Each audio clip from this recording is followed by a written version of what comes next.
was everything I wanted it to be, CD. It was a loud crowd. It was a game that went back and forth. It was chaotic coaching decisions. And it was Bama once again. I love that was the first highlight of that clip right there. Max Johnson getting hit in the end zone, because that's what it was all about, man. The swarming defense of Alabama. Great job by the Tide. Coach Saban, it worked. Jalen played extremely well. We were able to move the ball offensively, even though we had to throw it. Couldn't run it very well. But the tenacity that our players showed, the competitive spirit, the resilient attitude to overcome adversity, a lot of which we created for ourselves. I think the fact that we were able to keep them out of the end zone and play good in the red zone was really, really important early in the game, as well as, you know, it's a little different if they score a touchdown in the end. This may be the record game for me in terms of messing up and still winning. Might be a record. I think they did a good job of they got the ball out quicker. They changed their passing game. They started quick passing it, getting it out a lot quicker. He wasn't holding it, getting it downfield, because they hadn't really thrown that kind of passing game, and had done they got a better job at the intermediate passing game and getting the ball out quicker. They were taking shots and getting the ball down the field. And then we still got some pressure on him, but he was doing a good job of getting in a rhythm, and he got it out a little bit quicker, and they changed up what they were doing a little bit. It's a hurt locker room. I mean, because they felt very good about how they were playing in the game. And again, they're still a really good football team in there, and we got to keep regroup. We got 6 games left. We got to go on the road, play 6 games. There's not a game out there we can't have success in, but it's going to be a very tough schedule. So we got to line up and go play. There's only 1 loss in the league, and there's a lot of football left to see. Ooh, there is a lot to break down where do you want to start? This game. You know what? I want to be positive Pete this morning, right? Because we've got 3 hours of this show, and I'm sure we're going to take some phone calls. What is there to be negative about? Well, there's Jimbo Fisher's head coaching abilities in that game might be a little bit something. It's not about Texas A&M's failures. This is about Alabama's successes. That's where I want to start. Let's start with that here. And let's start with the second half. I got some second half notes here for you. In the second half, the Alabama defense allowed 3 points. They sacked Max Johnson 4 times. Yep. They had 1 takeaway. They allowed A&M to be 1 of 5 on 3rd down. They were absolutely dominant up front. Like Texas A&M's offensive line could not block the front 7 of Alabama. And time again, you try to get something going.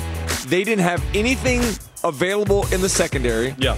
And they didn't have anywhere to go in terms of moving the football, the quarterback being suffocated. Like, it was a great combination of pressure and coverage married together. It's just a tremendous job by the Alabama defense. I'm glad you brought it up, because didn't this remind you of when Bama was completely dominant? And I would say from, 2012 or whatever, on that run that they had. And it was like you were afraid of their defense. Like you looked at it like, dear Lord, like you're saying a prayer for the quarterback. I felt that was the case, and I'm glad you had those stats here for the second half, because it's interesting. That's what I knew Alabama could do, right? I always thought that they would rest on the laurels of their defense. But, CD, I want to flip it on the other side. Jalen flicking Milroe. Like, that was unbelievable, right? And we got the full, Milroe experience with taking 1 or 2 sacks, the interceptions. I think it was 6 sacks, actually. But the plays that needed to be made. 4 in the first half. Right. All right, but they were able to shore things up in the second half. And let's say this, all right? They didn't win with Jalen Milroe. They won because of Jalen Milroe. Jalen Milroe stood in there time and time again. He didn't necessarily know if he was going to be protected or not. He got hit one time off a blitz off the backside from the slot that hit him in the back of the head. Like, I couldn't imagine standing in there after getting hit like that. I thought the game was over. I thought his career might have been over after that hit. Trusting that I'm going to be protected, but he was able to do that time and time again. Stood in there, took shots, threw the ball with great accuracy. Like, this was, I feel like last week we watched Carson Beck grow up in the 4th quarter of Auburn. Yeah. This was Jalen Milroe growing up in front of our eyes there in College Station. Great point, because how much, go back to Alabama in the last couple of games, we said we really like how Tommy Rees had kind of just said, hey, let's kind of pare down the playbook. We don't have to have him throw it 30 some odd times. So guess what? They needed him to do it. They needed Jermaine Burton to show up. They needed guys to make plays, and they trusted him. And this was not trusting him in Bryant-Denny Stadium. This was trusting him in front of 100,000 fans that just were salivating for the Aggies to win. And I thought a defense that played pretty well for Texas A&M early, and yet Jalen Milroe and Jermaine Burton won the day for them. What did I mention to you the other day? We talked about what the stat line needed to look like for Jalen Milroe. 10 of 12 last week, 17 of 21 the prior week. Yeah. Well, they needed him to throw 33 times in this ball game, and he delivered on a lot of those throws. And I've been very critical of two parts of Alabama in addition to the quarterback, the offensive line and the wide receivers. Both of those groups made plays when they needed them to make plays. The protection there in the second half was better. Jermaine Burton was absolutely fantastic. Like, they couldn't cover him. Time and time again, they were able to get matchups that were favorable for him, and he won over and over again, which is like you're looking for an elite wide receiver. You're looking for a Bama-type wide receiver. That's what a Bama-type wide receiver does. When you need him to make a play, he gets open and catches a football. All right, so I don't know how Bama fans will feel about this. Actually, I know Bama fans will like it. I don't know how Nick Saban and maybe some of the staffers like it. But Burton had a little bit of dog in him, right? Like, not only did he have a big game, but he kind of barked a little bit. I know you didn't like that, but I also wondered at some point, did they need a little bit of that, right? Like, did they need somebody? So, because if you don't have that kind of Bryce Young, that Tua, that leader, right, that either leads by example or just is that alpha in the room where you're like, that guy is our Chris Doering in the locker room, right? If you need somebody that's going to bark, that's going to have a little bit of spark to it. Does Bama traditionally have that? They don't have that. They don't, but I feel like I don't know. I like to see it, and I don't think that you should have to apologize. You got a little carried away with the interacting with the fans, which is cool. You know, I appreciate the excitement in the moment. I appreciate the competitiveness, but like his play did the talking. Like over and over again, he was able to win. Talk the talk, but walk the walk, and he did both of them at that point. Yeah. Now let's flip it to the other side. Okay. The coaching decisions from Jimbo Fisher, and I don't believe that it was just one, right? Because we saw him right before half, right? They got about 40 seconds. Bama had a couple of timeouts. They decided they're 17-10. We're just going to take it to the house, right? We're not going to try to run any place. I didn't necessarily mind that. The game was lost when it was 17-17, 3 minutes to go, 4th and 1, and you looked across the sidelines and you thought, we can't beat this team. We can't. We're better. We are better to punt the ball and get a net 27 yards because it was a touchback. They should have just taken the actual. Well, they should have actually taken a. What happened early in the game? What happened early in the game? They went forward on 4th and 1. They didn't get it. They went forward 3rd and short, 4th and short, multiple third. Like the problem wasn't the decision making; it was the play calling where you decide to bunch it up. Like, why would you get tight in a phone booth and allow Alabama to be the more physical team in that little tight space? Spread them out and then take your chances that way. Like every time I went back and watched the tape yesterday in one of those short yardage situations, it was all bunched together. Like no explanation whatsoever why you would want to do that against an Alabama front that was feeling themselves more and more as the game went on. Again, I'm puzzled in trying to make sense of it all. It's just like you have, if you ask Jimbo Fisher at the beginning of the year, you're at 17-17, third quarter, you're on Bama's side of the ball, right? The crowd is behind you. You got an opportunity to sweep the leg and do it. Do you trust your team to get a yard? 1 yard, 3 feet. Can you do it? And he literally said no. And I think that fueled Alabama. I think it absolutely just took the air out of A&M because guess what? Alabama gets the ball. 6 plays later, they go 80 yards, they score, and now you knew the game was over. But up to that point in time, you had trusted your defense. Your defense had done a pretty good job. I mean, the amount of harassment that Jalen Milroe took in the first half, I mean, 4 sacks, they were pressuring him time and time again.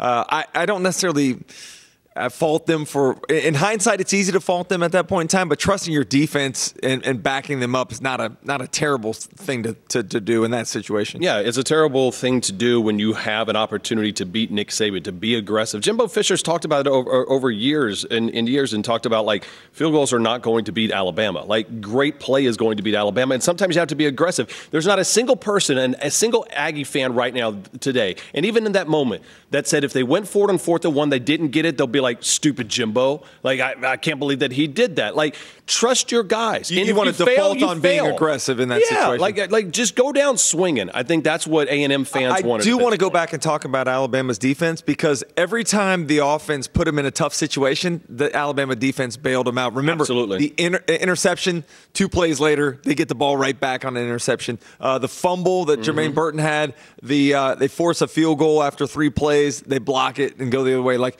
it was just tremendous defensive play. I'm an offensive guy, but like, I enjoyed watching the defensive tape yesterday. For as dominant as they were, when you're able to get pressure with 4 and sometimes even 3, it allows you to play coverage behind that. And there was nowhere to go with the football. Max Johnson had no chance to throw the ball when he's under pressure and they're dropping 7 and 8 into coverage. It's impossible. Here's the latest in the SEC. Ole Miss, Arkansas. This game was going to be chaotic. You felt like, how was Ole Miss going to deal with the success of a wild environment in Oxford? Well, guess what? They got a toyed with their food a little bit early as the Hogs had a 17-point lead, I believe, at one point. Not 17. They weren't 17. No. They were up in the fourth quarter. Sorry. They were up a little bit. But here's the thing, and I told you, how you handle success is sometimes harder than how you handle disappointment. Let's give out some grades, shall we? A little bit of SEC West and where we're at as far as kind of a progress report. And so right off the jump, we're going to start with Alabama, correct? Right, Juice? That's where we're going. All right, Alabama, what's our grade for them? Where are you rolling? I mean, it's got to be an A, right? I mean, they've done everything we've asked them to do. No, B+. I'm going to give them a B+, only for the fact of, like, you have the loss early. Okay, but you're learning. Like, you could say after the South Florida game, this thing was humming at like a C-. But the fact that they keep getting better there. It's almost like the person that starts going into study hall a little bit more, and they're coming in for tutoring, and then all of a sudden you're like, wow, like you were here and now you're there. That's how I was in geometry back in I want to say that was 9th grade. Yeah. Struggling a little bit. My parents made me go to the teaching sessions with Miss Weber, my geometry teacher, and next thing you know, I was a good geometry guy. Did you actually make an A in it? Not much. I mean, that's crazy to think about where Bama is at right now. We're only at a B+. I think they continue to get better. All right, Arkansas, as we start looking at them, I think it's a D. I mean, like, this is tough right now for Sam Pittman's squad. And there's a lot of Arkansas fans that would tell you that a D is being kind as well. Well, and I think, I mean, listen, the injuries play a part in this thing right now. And not having a Rocket for a couple of games early in the season, the offensive line hasn't been 100%. But it's just the way that it looks right now for this team. Their defense is better, though. I do think that their defense has improved in terms of the pass defense. They were one of the last in the country this year. They've gotten better. They've created a lot of turnovers. Like, I think I'd like to say it's fixable, but I'm not sure if it is fixable, because the offensive line is really what the Achilles heel is right now. They can't get anything going on the ground, which is what they've built this program on. I think that's the thing that's the most frustrating part about it for Arkansas fans. Yeah, and I mean, it's tough for Dan Enos right now, because I imagine they want to run the ball, but they have just struggled to do that. And to a credit, it's also what Ole Miss defense and Pete Golden was able to dial up for them. I sat here on Friday and told you that Alabama's offense was not as good as Texas A&M, that their Texas A&M Aggies had a better defense, that they had better special teams, and all of that could be true as you go down the list. But Alabama is the better team. They have the it factor. They know how to play when the chips are down. They know how to make the plays when it matters the most, because they've been there before. Experience matters. Coaching, to your point, matters, and leadership matters, and you saw it step up. Dallas Turner made plays on the defensive side. Jalen Milroe made plays when they needed him to make plays. Jermaine Burton made plays. That is the pedigree of what a good football, championship-winning football team is. Alabama, as much as we like to doubt them from time to time, still has that it factor, and when it matters most, they're able to make plays. They're the team that we should trust, and I promise you, PB, I'm not doubting them anymore. What about Bama? How about the Tide going to Texas and beating the Aggies? Saban lauding the resilience, and yes, it was sloppy, but it was a win too. With the knowledge that they're a great football team, it took a lot of preparation going into the week, playing in a tough environment, playing against a tough opponent. So we knew, coming to the game, it was going to take all 11 guys. You come to college to play a game like this. It was fun. I'm very glad, we came out with a win and Roll Tide. So where have you heard this before? Analytics likes Bama and Georgia, 75% chance. Same number, almost exactly for OU and Texas. Florida State, North Carolina, Oregon, Washington, they played this weekend. Wisconsin versus Ohio State. Well, I think the biggest thing that we want to focus on is build on the positives of the good things that our team did in the last game. You know, competitive spirit, did a lot of good things in terms of being able to pass the ball effectively in the game, make some explosive plays. You know, defense did a pretty good job for the most part. So, you know, obviously, you know, there's things that we need to work on, and we want to be positive about how we fix those things in the future so that we can continue to progress as a team. You know, there's not always going to be perfect plays, but whatever happened on the last play is a learning experience for you to grow and get better and focus on what you have to do, you know, the next play. But you cannot allow one play to affect the next play. And that's something that I think he's learned and doing a lot better, staying much more positive, you know, on the sidelines, communicating really well with his teammates and the coaches in terms of what he saw, what he didn't see, what he needs to do to get it corrected. So I think that's, you know, something that comes a little bit with experience, but I think it also comes with awareness, and I think we're making good progress in both areas. We've done a good job of pressuring the quarterback. I think the pass rush has been good even when we only have 4 guys rushing. And I think, you know, that has affected the quarterback to some degree. I do think that, you know, our guys all have good ball skills and they all play the ball well in the air, and I think we play the ball with more confidence. So that's, you know, something that we, you know, really like to see in all the defensive backs that we have. And, you know, hopefully we'll be able to continue to get turnovers, because that's going to be, you know, huge for us in terms of being successful in the future, is having a successful turnover margin. Halfway through the season, how would you evaluate the job that Tommy Rees and Kevin Steele have done as coordinators? You know, I'm not going to publicly comment. You know, we're happy with the coaches that we have, and we're always trying to get better. We're all working hard together to try to get better, trying to figure out, you know, what's the best solution to help our team grow and develop, whether it's, you know, style of play, doing more things that they're capable of doing, you know, trying to minimize the negative plays. And, you know, I'm pleased with, you know, the effort that everyone is giving and trying to give input to fix those things. Everybody's responsible for a better way. So if we have deficiencies as a team, you know, that's kind of on me. Rather unusual answer there by Nick Saban. Simple question just to comment on the coordinators. Good opportunity to praise Tommy Rees. Good opportunity to praise Kevin Steele. I don't think he was avoiding the question by saying, I don't want to comment publicly because of anything that related to Tommy Rees. You think it had something to do more with Kevin Steele, who Lane Kiffin pointed out a couple weeks ago, in his opinion, was no longer calling the plays? We haven't really heard Saban specifically mention that. And while the defense is playing quite well, does anyone believe that Kevin Steele is going to return next year to the Crimson Tide? Some of our problems in the RPO, when we hand the ball off and we're not blocking a linebacker, and we hand the ball off and he makes a play, sometimes it looks like you know, an unblocked guy, which he is, but it's designed to throw the football if he's out of a area. And sometimes we handed the ball off, and that there was a couple, 2 or 3 times there that the guy made the play, and we weren't accounting for him.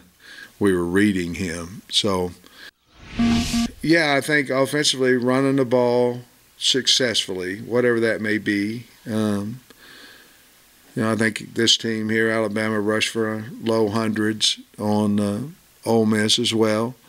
Not as well, we didn't. But what I'm saying is the consistency of first down. You know, we're just putting ourselves in a hole all the time.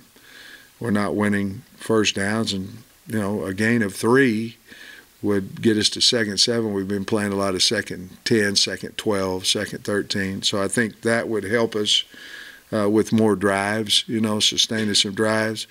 Obviously, pretty consistent. We haven't been very good in scoring touchdowns in the red zone. When we get down there, we got a big turnover Saturday.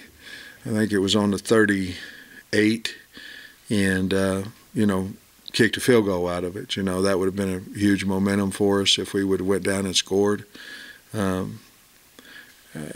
We have to move the pocket. We have to move the pocket because we can't protect it. We can't sit back there and protect him. And that's okay. We know that. So we've got to move the pocket. And defensively, we just got to get off the field on third down a little more often. I thought our secondary had by far their best game this year. But, we had a 3rd and 15 who jump off sides, a 3rd and 10, and they make the first down. So we just got to be more consistent. We got to, help each other. In other words, we go down and score, we take the lead, it's time to get off the field, and give us the ball back and things of that nature. We just got to play better team football and be more consistent. We're close. I know for the outside world, it doesn't look like we've got a very good football team. I think we do. We just got to find a way, like what you're just asking me, and how to win at the end, It occurred to me, Paul, that really since 2008, certainly since 2009, that Alabama has entered virtually every season as close to a finished product. Now, there's tweaking and there's honing and there's compensating for injuries, but the ceiling is not very far away from where Alabama starts, typically. What this Alabama team appears to me to be is much more like USC in 2016. Now, I don't know if they'll get to this level or not, but SC, they lost multiple games early. Then Sam Darnold came in, they got it together, and by the end, everyone was, not everyone, a lot of people were trying to put them in the playoff because they were the hot team and they were the team. Oh, you don't want to see them now. They've improved so much better. Alabama had room to grow and improve and still has that room to grow and improve. We're just not used to seeing it. And it appears that they've taken some significant steps in that direction. And if they continue to do so, then maybe by late November, early December, they will be that team where, you don't want to deal with them now. You should have gotten them in September or early October because they're going to be a handful now. They've still got room. They've got a lot to do. Jalen Milroe is improving and needs to continue to do so. The offensive line needs to play as well as it has taught in the early season. And they appear to be taking some strides in that direction. And if so, they've got a chance to be really good by the end. Paul, there were a lot of questionable decisions over the weekend across the SEC, and one of them kind of went under the radar at Alabama. Let's get to today's headlines, and that was by Jalen Milroe, who, after Alabama converted a first down late in the game, only needing 3 kneel downs to win, threw a pass as Alabama hurried to the line trying to get the play off before a review. Milroe said today, "That play really hurts me. That wasn't a smart play by me. I should have just handed the ball off." Really excited to talk to Kenny Smith. He covers the Crimson Tide and has first year he's covered them. And what a year so far. Kenny's with the Athletic. Kenny, we're halfway there, and I can't remember a season where there's been more emotions, swings and ups and downs with this Alabama Crimson Tide. Put it into perspective for us. But I think the way that you let it in was exactly what Alabama season has been. I mean, every single week there's been some type of theme. Every single week, whether Alabama's won the 5 games they won, the one they lost to Texas, it's been a different story each week. There's been highs, there's been lows, there's been quarterback controversies, there's been strengths of the team that you thought were strengths going into the year, the offensive line being a weakness to start. And every Alabama win has come in different ways, whether it was a domination over Middle Tennessee State or a strong second half against Ole Miss, a strong first half against Mississippi State, or coming up clutch on defense last week against Texas A&M. But you look up and Alabama's 5-1, they're 3-0 in the West. Everything that they want is still in front of them. And in some ways, 6 games in, it feels like Alabama's season is just starting to begin. Yeah, and certainly everything seems to be going well, and I think the biggest issue was the QB situation. And what do you have to say about Milroe after he won the job, lost the job, regained it, and now can't imagine letting it go? Yeah, one thing I'll say about Jalen Milroe is that he has just steadily ascended since being reinserted back into the starting lineup. And he had his turnovers against Texas. I think that you can argue that loss wasn't all the way on him, even though, he did turn the ball over. And since he's been back into the starting lineup, you look at his completion percentage, over 70%. He's only had one turnover. And I think that Texas A&M game, we're going to look back at that as a turning point in his career, because and you look at the framework of the game, Texas A&M accomplished exactly what they wanted to. They took away Alabama's run game and they put the game in Jalen Milroe's hands. And he had a career high in passing yards. He completed close to 65% of his throws. And he made plays in the short intermediate game. He made plays down the field, obviously, and led Alabama to a win with his arm. And to do that on the road against Texas A&M, a team that's played Alabama closer than anybody in the last 2 years, and against a defense that was top 5 in the country, that is significant for what it says about him as a quarterback and his development, and what that says about how we should be perceiving Alabama moving forward. Kenny, we played a comment from Nick Saban. I think it was Monday. I guess it was Monday. And sometimes, what we get is a lot different than what you may see in that room. And he was asked by someone about the coordinators, and there's a lot of backstory because of Reese coming in first year, Saban being effusive, and then the whole Lane Kiffin caper with obviously the defensive coordinator Kevin Steele.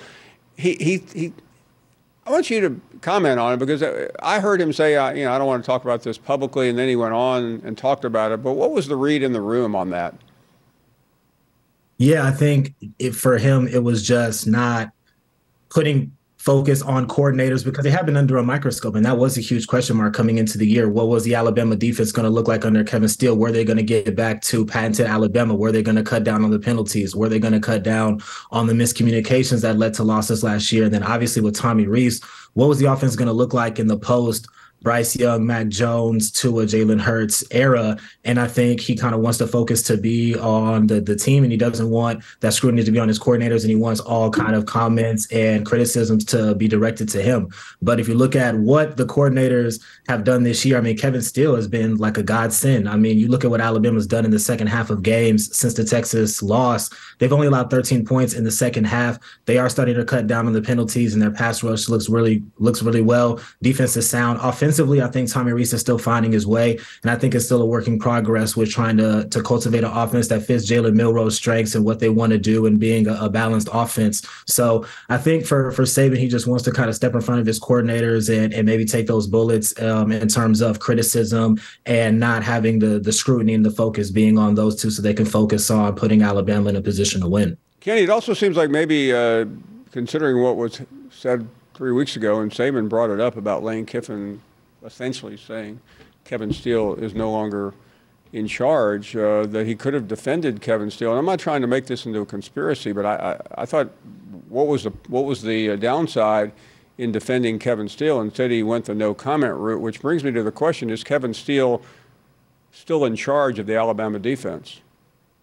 Yeah, I believe that he is. And when that was initially brought up against for Ole Miss, you could tell that it had gotten to Nick Saban, and that he knew there was going to be a talking point, because he came out and addressed it before a question was even asked, and said Kevin Steele is the defensive coordinator and Kevin Steele is calling the defensive plays. I do think that there's probably some input from Travaris Robinson, the DB's coach, because he's the one on the field relaying calls. So there might be some, input from him in terms of Alabama's defense, but I haven't really, seen or heard anything to say that Kevin Steele is no longer in charge. It seems like, talking to all the players, that he's really made an impact on the defense, and that he's really kind of reestablished what the standard is as somebody who's been there for multiple years.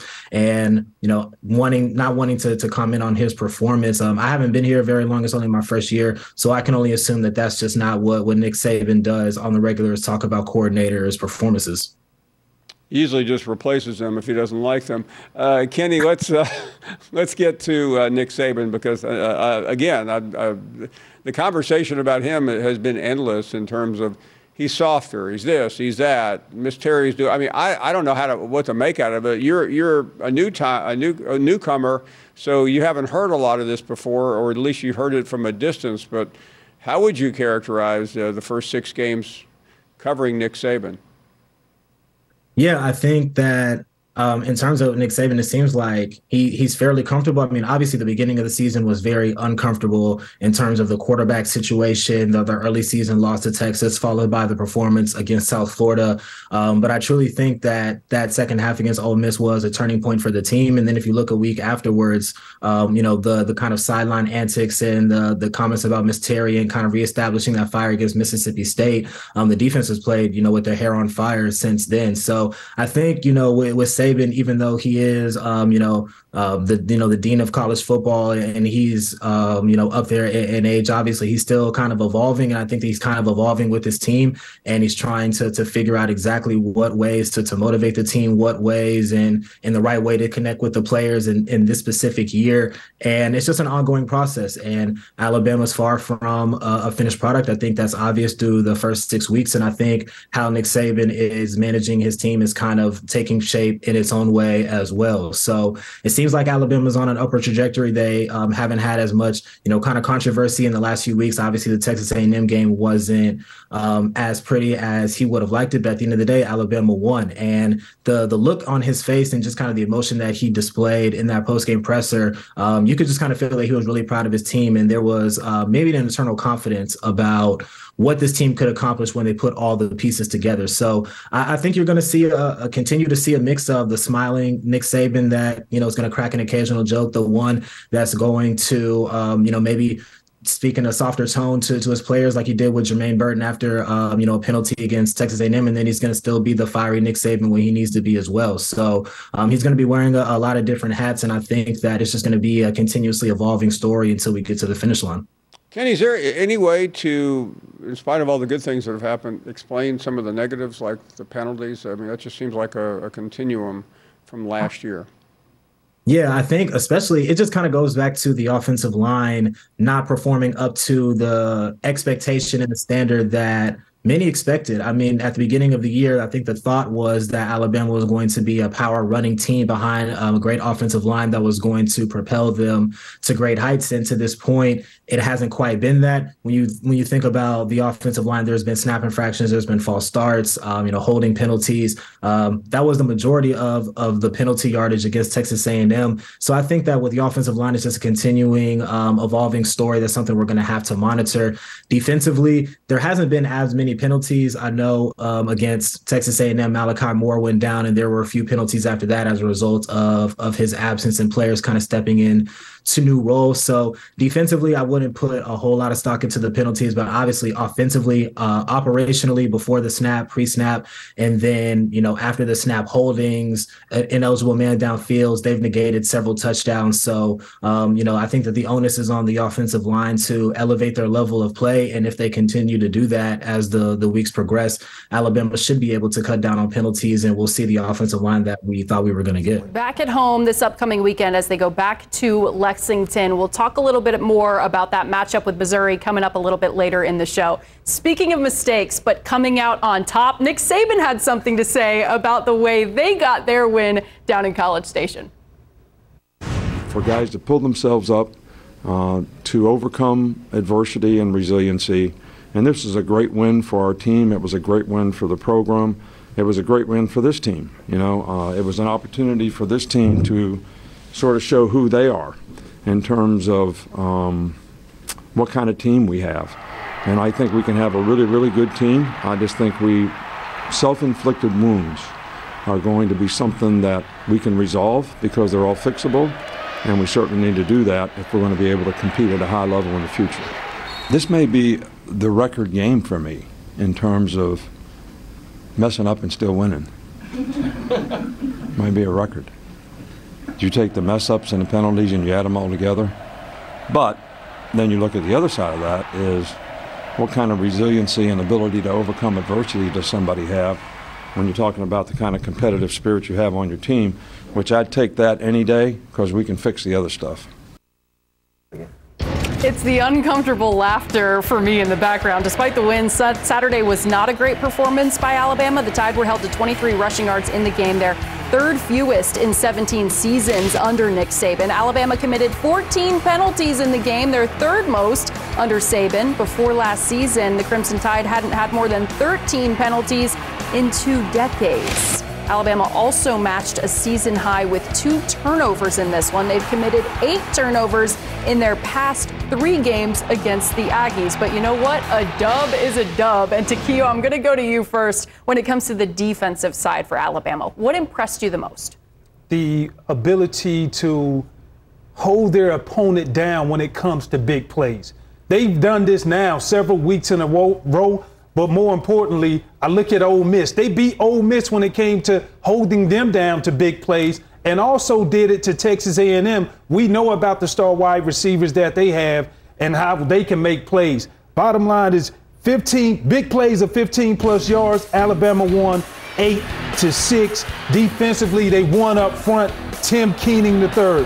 Also Dallas Turner. These guys were wrecking balls on their offensive line, and I just thought once they got into a rhythm in the second half stint, they could not be stopped, and they just won the game. It's a cumulative effect, right? Because you know that Max Johnson, he's taken a toll on him over and over and over again. 5 sacks allowed by A&M. Bama got after him, but they hurried the quarterback 24 times in this contest. That's insane. You can't get comfortable. You're not allowing it. That's perfect from a defensive perspective. What was interesting to me, too, was in this game that Alabama, and Coach Saban was talking about this, they weren't consistent. Well, if you're not consistent, then the big moments that are, you never know when they're going to happen in games, those big moments become even more important. They become bigger. And Alabama was best in the big moments. When it's 1st and goal at the 2, you hold A&M to a field goal. 1st and goal from the 6, you hold them to a field goal. 2 field goals inside the 10-yard line. That's remarkable. 3rd and 10-plus over and over and over again. They were only 4 or 12 on 3rd down conversions was Alabama. 2 of those went for touchdowns. One of them was like a 3rd and 14.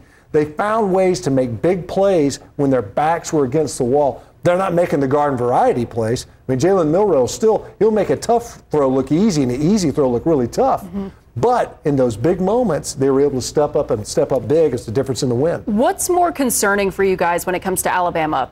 The lack of rush production that we saw on Saturday or the penalties? The lack of rush production for me is both are like alarmingly like it's a problem.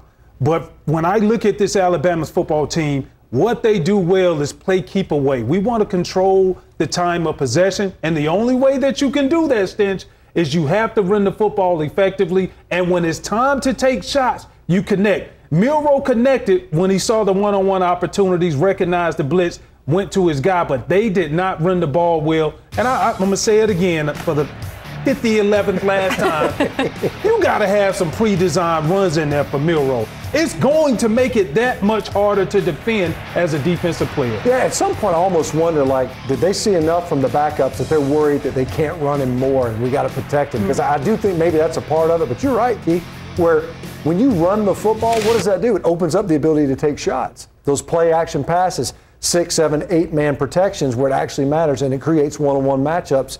Because now I got to stop the run with numbers. I got to borrow from the secondary to get those stops. If I'm not worried about the run, now I'm asking you to throw into coverage. Mm-hmm. Now I can leave safeties back. All those things makes it that much more difficult for Milroe. And like Coach Saban was talking about, these penalties, the mistakes, we can clean those up. Part of it's playing at Kyle Field. Part of it is having defensive linemen jumping all over the place right in the O-lineman's face.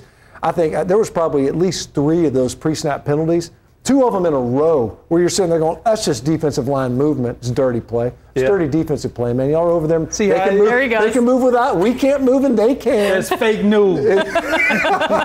Fake news. It is separated. Flags coming out.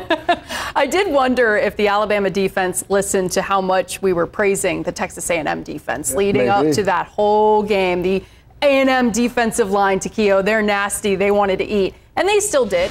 All right, on Saturday, Arkansas is going to try to beat Alabama for the first time in Nick Saban's tenure. The Tide is on a 16-game win streak, and the Razorbacks are desperately in need of a momentum shift for this season, coming in having lost 4 straight. Jalen Milroe did have some significant playing time in this matchup a season ago when Bryce Young came out injured in the first half. The big question for Arkansas, who's gone through it so far this season, the offensive line struggles have been talked about a lot, especially throughout the Ole Miss game this past weekend. Stinch, what are some of those things that if you're Coach Pittman and this staff, you're emphasizing this week? Well, I mean, we already saw it, right? The big shift and then the shift back to the offensive lineup, right? Where let's just figure it out. Let's go back to what we started with this year from an offensive line standpoint. I think it's get the ball out of KJ Jefferson's hands. And by that I mean, don't take the ball away from him because he's not a playmaker. But we got to find ways to get the ball out of his hands more than anything else to see if you can establish a rhythm, because otherwise he extends these plays. But versus a defense like this one, it's a losing proposition. You're only jeopardizing the offense more and more. Can you get out quickly? Utilize the length that you have at wide receiver. They're huge. They may not get great separation, but at some point you have to trust those guys. See if you can't pop a play. See if you can't get a PI to spark your series. Otherwise, this isn't a defense that you're going to be able to tic-tac down the field versus against the field. Yeah, it's not. And then conversely, looking on the opposite side of the ball, defensively, how do you stop a team that is very good at what they do in all aspects outside of making penalties all the time? So if you're defensive coordinator Travis Williams, you got to pick and choose the right times when you bring pressure. That's one of the things that he's been known for.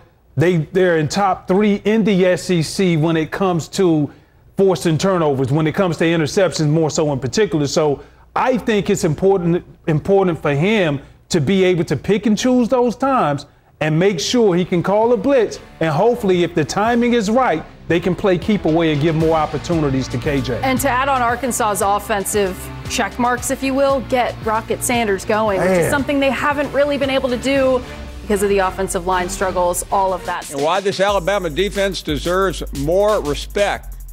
Caleb Downs, one of the reasons, but there are many, many more. Look at these numbers. 15.8, second in the SEC, yards per rush second, sacks second, and those numbers could get better before they change.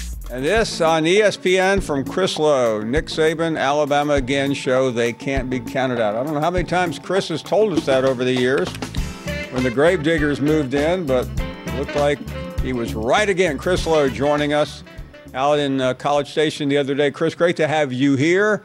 And the man in Tuscaloosa continues to have the last laugh. Tell us all about it. For now, we'll reconvene here in about a month to see how correct that is. But no, they look like a team right now, Paul, that's getting better. The defense is really – this is the type of disruptive defense Nick's had when they've been at their best, getting after the quarterback, creating negative plays, which – was the goal coming into this season. And the quarterback, Jalen Milroe, seems to be gaining confidence because in talking to guys on that staff after that game, he's just getting more reps, game reps, practice reps, more confidence. The kids around him are more confident in him. And I think this is when, in talking to someone very close to Saban, this is when he does his best work. When he knows he's got a football team that's hungry, that's, yes, flawed, and, yes, making, the kinds of mistakes you can't continue to make, but one also that a lot of people have sort of forgotten about nationally when they lost to Texas in week 2, and now sort of flying under the radar.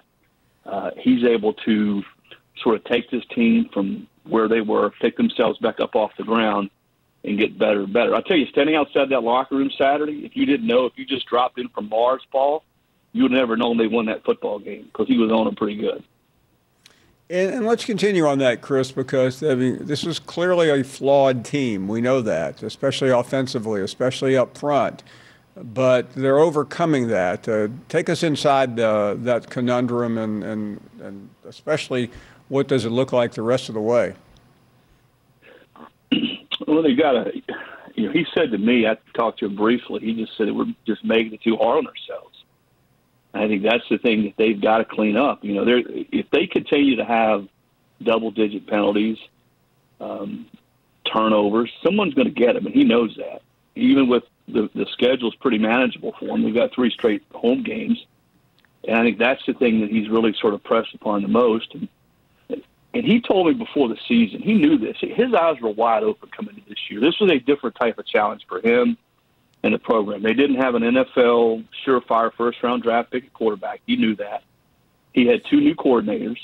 The staff has turned over a ton over the last few years, and that's something he acknowledged had probably been more of a problem than he thought it would be for different reasons. They've had guys going to be head coaches, et cetera. But when he's having to teach the coaches over and over again how he wants it done, and, oh, by the way, their depth is not what it once was because of the portal, and that's the same problem every team's having. The margin for error for this team was not going to be as great as it was for the 20 team, for the 17 team, for the 16 team. And that's why, as you point out, some of these things that they're doing, some of the penalties and some of the mistakes, they've got to get a hold of those if they're going to finish this thing out and get to Atlanta. Chris Low joining us, writing about Nick Saban. Chris, I want to talk about that staff for a second. Let's start with Tommy Rees because, we all know how much Coach Saban embraced him. But early on, things were looking pretty grim with the confusion over Jalen Milroe. Can you get inside of all that? And what now seems like an obvious choice did not seem like that after 2 weeks. I think we're still trying to find their identity as an offense. And they didn't know who their quarterback was going to be. When I was there in June and spent some time with him, he really didn't know. I mean, I think there was a sense among some that it might be Ty Simpson, but Milroe had stayed there all summer. He'd worked hard. I think he gained a lot of the confidence among the players. They bring in Buckner from Notre Dame. Obviously there was a connection there with Reese because he played under him. So they go into the preseason, and it's wide open. I think that was part of what happened offensively, why they just weren't exactly what they hoped they would be. And it took them a while. I think Nick had promised. He told all those kids he was going to give them a chance to play in the game. I think that's how close it was in the preseason. And Simpson and Buckner played against South Florida. Milroe didn't play at all. I think at that point it was pretty clear that Milroe was their best option, and he's been the guy ever since. And I think you've sort of seen them adapt a little bit better, use him, play more to his strengths, which is throwing the football down the field. And I think what teams have tried to do to them, and this is the kind of thing that I think will catch up with them, is they've said, all right, we're not going to let you run it, so you're going to have to beat us down the field. Well, he did that Saturday against Texas A&M. Can they continue to do that, Paul, against Arkansas, Tennessee, LSU, Auburn, some of the teams they've got left on their schedule? I don't know. I'll make this prediction. If they can't improve their run game, they're not going to win the rest of their games gaining 23 yards on the ground. They've got to be better in the run game than they are right now. Chris, let me flip over to the defensive side because you've covered and known Kevin Steele a very long time. And we all were watching this in real time thinking, okay, this defense has some work to do, but it seems like it's getting better. Then Lane Kiffin drops acid on everybody 3 weeks ago and says that Kevin Steele is no longer calling the plays. Coach Saban addressed it. He had a rather bizarre comment yesterday simply saying, I'm not publicly talking about the coordinators. Can you get inside that conversation and help us understand what's going on? You mean Lane said something controversial? He did. Alabama week? Yes. That's surprising. Listen, you know as well as anybody, whose defense is that? Nick Saban's. It's Nick Saban's defense. Has been, always will be. He's had a lot of different coordinators. And I think some guys like Kirby Smart, Jeremy Pruitt certainly was one, Muschamp. Those guys knew that defense inside and out. And I think Kevin still does too. He's worked with him a lot of time.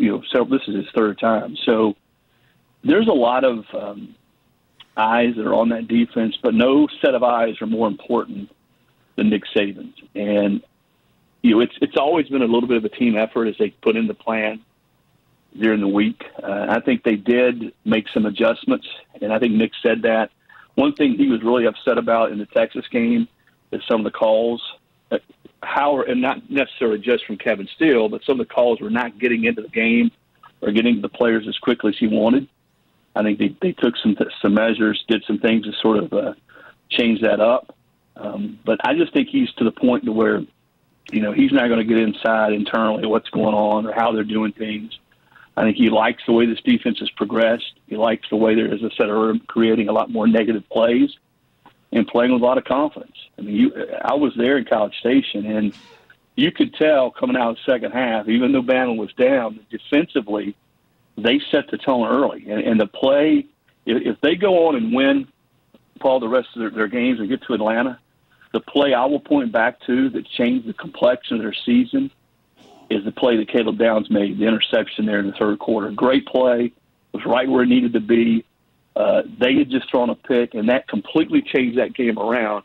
And defensively, Alabama's starting to get those types of plays right now on that side of the ball. Ever since Alabama lost to Texas, they've won 4 straight games. It hasn't been dominant, but it seems like it's getting better. Is Nick Saban back in the mix for the college football playoff? Paul? Greeny, nothing will make me feel better than talking about Bama being back. See, everything is perfect again. Yes, I do think they're in great shape. They're a work in progress. They're hard to watch sometimes. They make a ridiculous amount of mistakes. But Jalen Milroe, who, by the way, Tommy Rees, the new offensive coordinator, benched a couple of weeks ago, is now back and playing at a very high level, Greeny.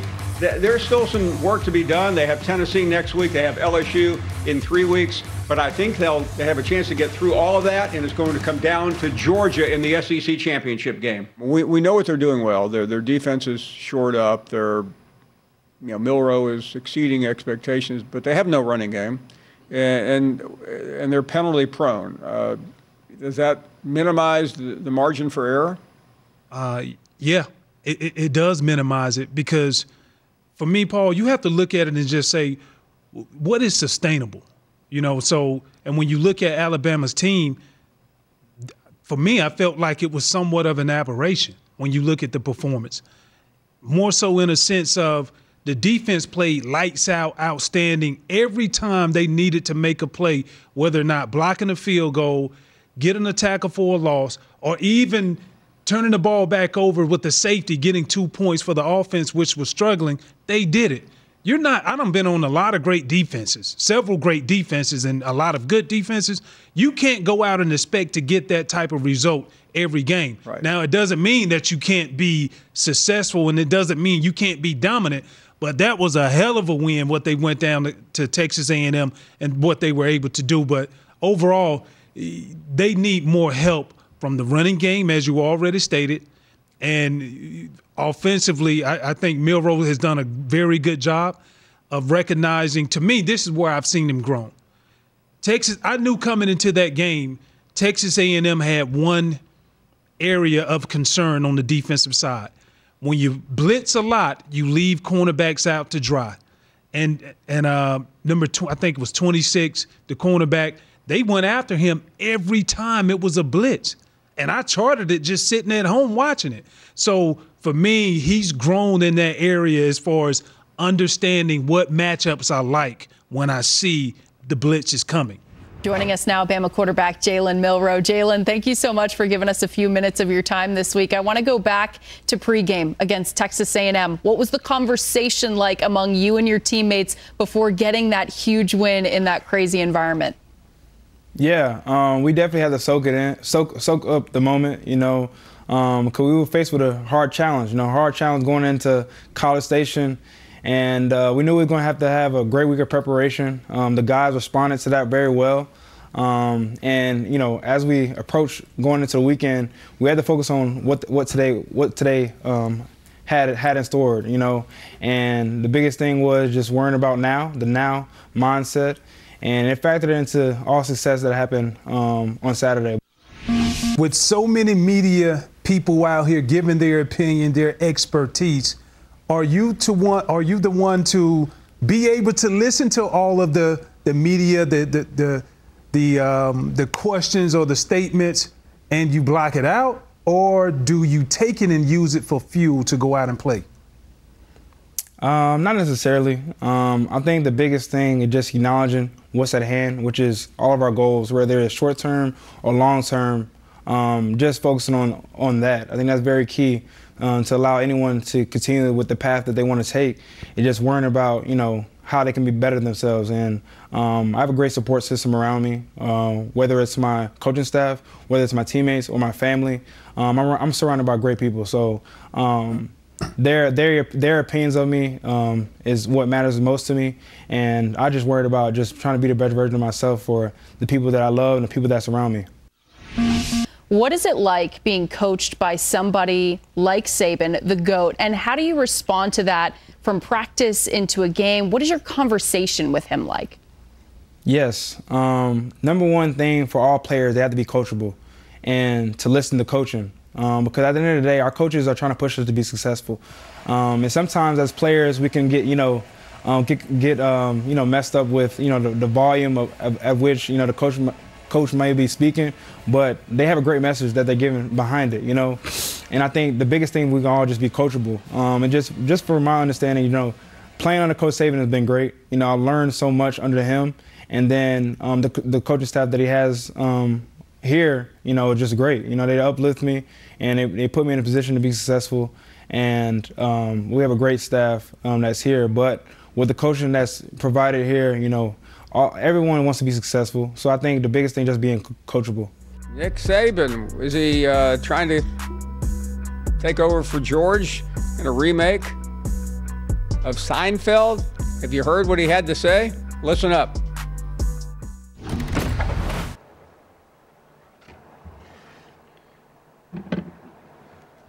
Okay, y'all ready for a lecture? Talk about the importance of nothing. You get up every day, you're entitled to nothing. Nobody owes you nothing. You could have talent, but if you don't have discipline and you don't execute, you don't focus, what do you get? Nothing. Okay, we get it, or maybe we don't. But it's Nick Saban, so we all bow down and say, what a genius. And I want to see what Sam Pittman and Arkansas do against Alabama. I don't think Nick Saban's ever lost to Arkansas at Alabama. And poor Pittman and these Hogs, the scheduling just keeps coming at them. I mean, at some point, you just feel like Arkansas has got to get a break. And Alabama won at A&M, but I want to kind of keep an eye on it. It's a big spread. It's 19 points. But Sam Pittman and the Hogs, this may be their last chance to be relevant this year. I want to kind of keep an eye on that game. How about this ball game right here? Remember, this was the first game we saw Milroe, last year after Bryce got injured? Is that right? Remember? Was it? I want to say that he was the one that, remember, he had a long run against Arkansas to kind of put them away, because this was a actually close game last year, CD. Yeah, I don't remember that exactly, but I'll say this. It is a terrible matchup for the one thing that's killing you the most on Arkansas, and that's the offensive line going up against Alabama's this front seven. D-line. I mean, they have been fantastic. Really asserted themselves in the second half of that ball game against Texas A&M and were the difference, the reason why they won. Sometimes there's fate, and sometimes things happen for, not necessarily a whole reason, but it turns out to be that way. You saw on our television screen there, it was just like a freeze frame of Dallas Turner. Yeah. It was almost like, get to know this guy, because there's an opportunity that he's going to get to know KJ Jefferson in this. We talked this week about some midseason awards and who, our defensive players of the first half we had of the season were. Agreement here. Well, I mean, I went with Jet Johnson, and just the tackling numbers. Defensive player of the year so far. Yeah, but I don't think any of us, me, you, Dari, Alyssa, went with Dallas Turner, and Dallas Turner should be getting a lot more of the accolades than I think he's receiving right now. I went with Maxwell Hairston and the job that he's done in that Kentucky secondary. But Dallas, as much hype as Will Anderson got, all of a sudden Dallas Turner starting to live up to that hype. Dallas that Turner the Will last got. 2 years, you wonder how much of it was a beneficiary of the attention on the going other towards side Will of it. Anderson. Yeah. His play, I think, is elevated this year despite not having that distraction on the other side. Let's go with the old pig roast, because that's what's going to happen in Tuscaloosa. Early ball game, bad matchup for Arkansas. You may wonder maybe how Alabama handles success. I just right now, man, with all the negativity around Arkansas's program, they played really tough against Ole Miss, but let one get away there in the fourth quarter. I just don't know how they're going to be able to block that front seven for Alabama up front. I think Alabama's figuring some things out. And I think we're talking about teams that are headed in two very different directions. Alabama has won 16 straight against the Arkansas Razorbacks. In fact, I think. Have you ever been to a pig roast? Have you ever been to one? Yeah, absolutely. Have you ever been to one where they like put it underground and it like cooks overnight under the ground on the coals? No, I haven't gone that far. I've gone more of like the country club version of like a pig roast where like, hey, look, it looks really cool, and then you just like slice off the meat on there. Yeah, I have a hard time looking the pig in his face because he's got his whole head and everything. But our great director Kathy just told me that's called a crescendolay. I don't know if I said that correctly. I think it's chandelier. Chandelier? Chandelier. Yeah, it's chandelier. That was close enough right there. Yeah, she's Cajun. You will go out there. All right. Alabama plays Arkansas tomorrow, but there's a feeling around college football that Bama is back. What about it? I'm not going to say back as much as I'm saying that they are figuring themselves out, and that every year you kind of form your own identity. Each team individually takes on whatever the personality and whatever the season, the ebbs and flows brings you. Early on the season, everybody had a great game by Milroe week 1. Week 2 versus Texas, they lose. And next thing you know, they're no longer that same team, that same powerhouse. But things happen. And what you saw to Jalen Milroe last week was that, hey, he can go out there and throw you and win you a game. Yeah. Throwing the football, that's something that we did not anticipate out of this Alabama team early on. So because of that, with the defense playing the way that they are, Alabama will be a tough out. Alabama is a team that's showing progress in that, hey, they still have Nick Saban and they still are Alabama, and so they will be scary going forward because we know how much talent they have on that roster. And Tim, call me crazy, but I keep wanting to find a reason to believe in Arkansas, and they've done nothing to make me sustain that. They're a huge underdog tomorrow. This is the end of one of the toughest gauntlets we've seen. No doubt. And right now they've lost every one of these games. They have. Well, do they have it? But they've been competitive also in every single one of these games. And I think it's easy to write them off, but that's not something Alabama can do in this game. Even though it's at home, even though Alabama's whatever, they're 19.5-point favorite. Yeah. This Arkansas team still has one of the better quarterbacks in the SEC. They got Rocket back, which is a big deal. Their receivers have been improving throughout the year. Their offensive line still isn't as physical, and their defense has been hit or miss. So this is a team that if you take them lightly, like LSU did in the first half, then guess what? You have to have a game-winning drive to win. So this is not a game that Alabama can take lightly. Arkansas is such a respectable team. They have to show up. Arkansas plays everybody hard, and you know they're going to do the same this weekend. Their defense is better as well. Arkansas's defense is better than at any point they were last year. When you were driving the bus a couple of years ago? At times they've been better. That second half against LSU, I'm not sure they were better. Man, but nobody's playing great defense versus LSU. LSU's offense is too explosive, so I'm not going to use that. That is the one outlier. But you look at what they did even versus Texas A&M. They were in that game all game long. They give up a big punt return, and they had an interception for a pick 6. But at the end of the game, they had a chance to get a 3rd and 1. They just got to get off the field right there, get their offense back on the field. So it can go either way, but I do like Alabama in Tuscaloosa. Alabama got through Texas A&M, and to me has one of these weird games where Arkansas is limping to its 5th possible loss in a row, 11 a.m., whatever that means, homecoming, I think. Can you make a case that Arkansas takes this game late? I think on paper you absolutely can. Yeah. In the reality world, you cannot. Okay. Because when you flip on the tape, Arkansas just cannot block anybody right now. And that's going to be a problem with Dallas Turner on the other side and that group they have up front that I think is playing really inspired. I think the defense for Alabama is playing at a high level. And I was interesting to watch the tape and hear Sam Pittman's comments this week about the O-line because they've had some injuries. They've moved some guys around. They do a lot of what we call man blocking schemes, which is like, okay, I'm going to be down on this guy. It's a one-on-one block. And he kind of talked about, we can't do that. We're not good enough just to line up in front of a guy and beat him. So we need a lot more zone blocking schemes in the pass game. So more slide protections, more zone runs, which is fine, but it's not what they make their money on. So they're going to try to do something that I don't think is their real identity on offense. They got to be able to run the football. They can't run the football. And it's too bad because KJ Jefferson is still one of the better quarterbacks in this league. He doesn't have help on the outside. He doesn't have help from up front right now. So yeah, on paper, could this Arkansas team show up and put up a fight? Absolutely, because they still have some dudes on offense, but I just don't see it happening over 4 quarters because the line of scrimmage is going to be dominated by Bama. We say hello to Tom Luginbill, who's part of the call tomorrow for Arkansas and Alabama. Tom, thanks for dropping in. Great to have you here. Tell us what you're learning, as many people believe this game is a foregone conclusion, but you know differently. What do you know about Arkansas, and what in the world can they do to stop this losing streak? Yeah, well, I'll tell you with Arkansas, it's actually pretty simple, Paul. It's been about penalties, and it's been about turnovers, and it's been about shoddy offensive line play. And if you look at their last 4 losses, 3 of those 4 losses included double-digit penalties, including double-digit turnovers. They've also been sacked 20 times in the last 4 games. So a lot of Arkansas's woes have been self-inflicted wounds. They are playing really hard and actually really, really good defense when you consider the hole that the offense has put the defense into at times. But, you know, one-possession games has been a bugaboo for this program. Coach Pittman's had 19 one-possession games. They've won 5. And so winning close games is critical for Arkansas. If they can avoid the penalties, protect the football, then this is going to be a much better football game than people will think. Tom Luginbill, let me get to the other side.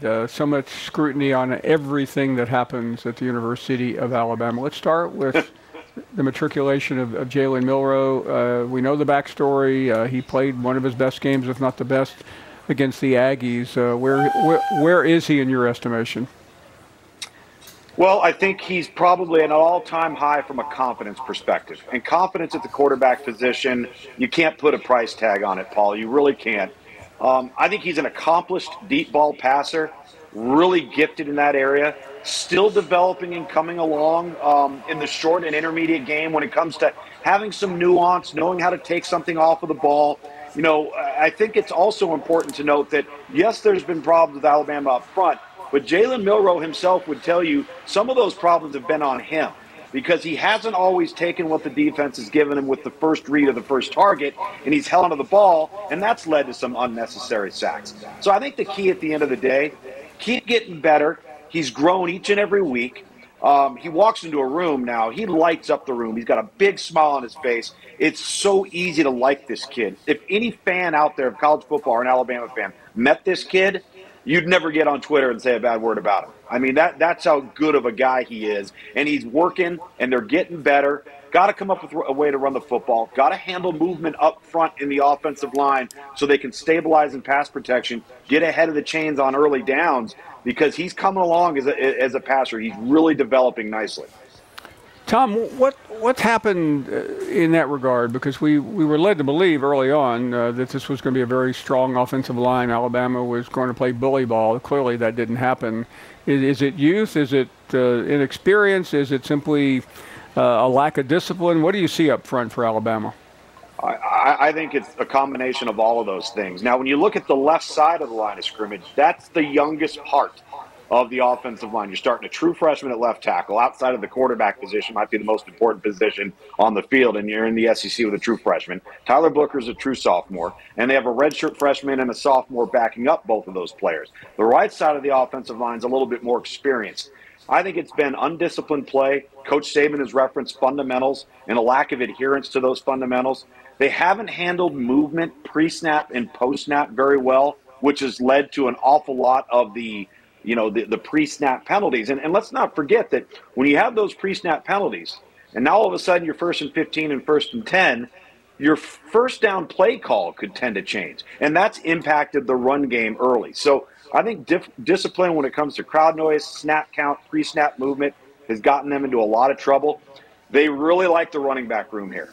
The running back room is 3 to 4 deep of really good, as Coach Saban would call it, consistent performers in that area. So if they can clean things up in the offensive line, and listen, they have talent. They have NFL caliber athletes, but they haven't played from an execution standpoint like that just yet. And this may be somewhat of a work in progress each and every week. They're just looking for improvement each and every week. Tom, let's talk about Alabama, because so often we focus in on the negatives and all the mistakes that they are making. But, they've come somewhat back from the dead after the Texas game. And I realize they have some pretty difficult games ahead. But as you look at Bama versus Georgia versus some of the other elite teams, is there significant difference, or are they on that level? I think they're on that level, particularly on defense. And I think because of the defensive side of the football, they have a chance every time they take the field because they are so disruptive and they are so capable of creating negative plays, sacks, tackles for loss, quarterback hurries, pressures that lead to a potential turnover, that they're always giving their offense a chance. This would be a different conversation if they weren't making the incremental progress on offense that they have made, I would really say, from the Ole Miss game to this point.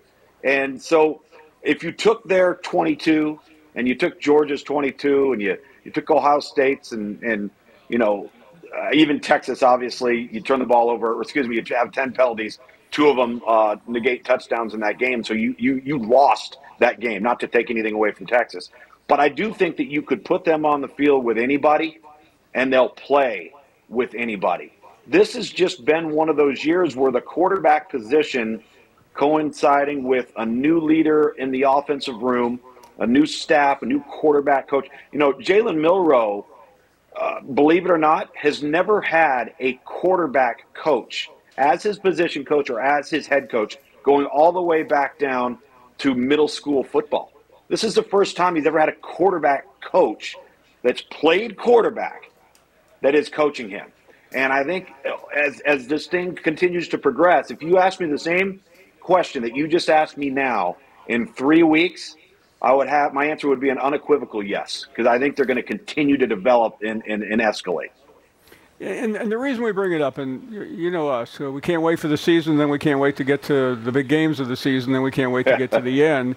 But you start to look at Alabama 3 weeks from now against LSU, maybe 6 or 7 weeks from now against Georgia, and those are the critical games. Those are the games that this program is going to have to win. I'm not looking past Tennessee next week, but we do want to see what Tennessee looks like tomorrow before we get to that. So I mean, we're trying to figure, because I thought they were an elite team when it began, but they looked so porous at times that we lost track of it. Yeah, and I think the penalty side of it, the undisciplined side of it, that Nick Saban and the staff have acknowledged. It's not as if they're not trying to address it. It's not as if they're not trying to minimize those things. But when those things haven't happened regularly in the past of Nick Saban's tenure, and they're happening now, they become more magnified. They become more glaring. Now, I don't know of a lot of football teams, Paul, that could commit 14 penalties, not be able to run the ball, and win the game on the road versus a good football team. So I look at their growth and their development. Let's just say you start to cut those penalties in half, all right? You're starting to run the football a little bit more effectively because Jalen Milroe is continuing to progress in the passing game. This could be a really, really dangerous football team.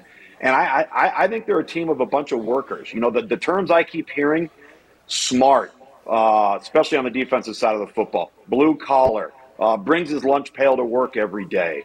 When you start hearing about those types of adjectives and descriptions of players, they've probably got a pretty good nucleus and group in that locker room. And I think the most important thing, if you're an Alabama fan right now, is your quarterback for the first time has enough confidence to believe, hey, I can do this. I can keep improving. And pretty soon I might be pretty darn good at this. Tom, exit question on the issue. You talked about the 14 penalties, many of them pre-snap. It's frustrating. It's exasperating for Nick Saban, but we've seen it 2 years in a row now. When you're in the meeting rooms, you've coached. How do you deal with that, and how do you stop it? I think the big point of emphasis is you can never, ever, ever let the little things go unspoken. Meaning that something as simple as a guy catching the ball and then he tucks it away, but he really doesn't cover the point of the ball. Do you address that as a coach? Every little tiny thing, whether it's snap count stuff, whether it's the details of pre-snap movement, which has caused Alabama problems. What do? You go address it, and you address it over and over and over again to where all of a sudden it just becomes second nature. And I think when you have that, it's kind of like dealing with turnovers. When you have the turnover bug, it's like you can preach it, you can coach it, you can talk about it, you can drill it. Sooner or later, the player's got to go do it. So I do think it's an attention to detail approach that you have to have, that you can't cut anybody any slack. You have to show that the small things matter so much, and if you take care of those, the big ones will take care of themselves. It's so funny to me talking about Coach Saban. Were we not just in a position a couple weeks ago where everybody was saying it's passed him by, it's time for Coach Saban to retire, he should really start thinking about the next chapter, and now we're in this headspace, he might be doing his greatest coaching job. And I thought last weekend was brilliant on his part and his coaching staff's part. They showed us a lot. Jalen Milroe showed us a whole lot. A lot of us, myself included, were saying run the football, design quarterback runs, get downhill, impose your will at the line of scrimmage, and they passed their way to that win. And he was really impressive passing the football. So I learned a lot about Alabama last weekend. I think a lot of us did. And our crack statistics team at ESPN says there's now a 75% chance that it's Georgia-Bama when we get to Atlanta December 2nd. We'll see. Sorry, Vols fans. I know y'all don't want to hear that, but I think Georgia looked really impressive last weekend, too. They beat Jimbo, who just punts on 4th and 1 in Alabama territory, calls a timeout to kick a field goal, Paul. Never seen such a thing in my life. I mean, it was awful. And DJ Durkin, I don't think he should slide either. 3-man rush against a quarterback that all he can do is throw it deep. Let's give him 10 seconds to throw it deep, Paul. How's that sound? That sounds like a travesty to me, and that's what it was. So credit Jalen Milroe for stepping up. Jermaine Burton had a good game, but Alabama's defense, I'll give them that. They got a good defense. But, no, with Tommy Rees in that offense, they're not going to do anything. Yeah, but, you know the schedule, Brad. I mean, there are not that many schools that are capable of beating them. I think LSU can. I think Tennessee can. Maybe even Auburn in the Iron Bowl. You think Tennessee can beat? Absolutely. Oh, really? If they win tomorrow, going into momentum with that game, absolutely they can win. It's a big game. Tennessee, Alabama. Ask me again if they lose to A&M. I may change my mind.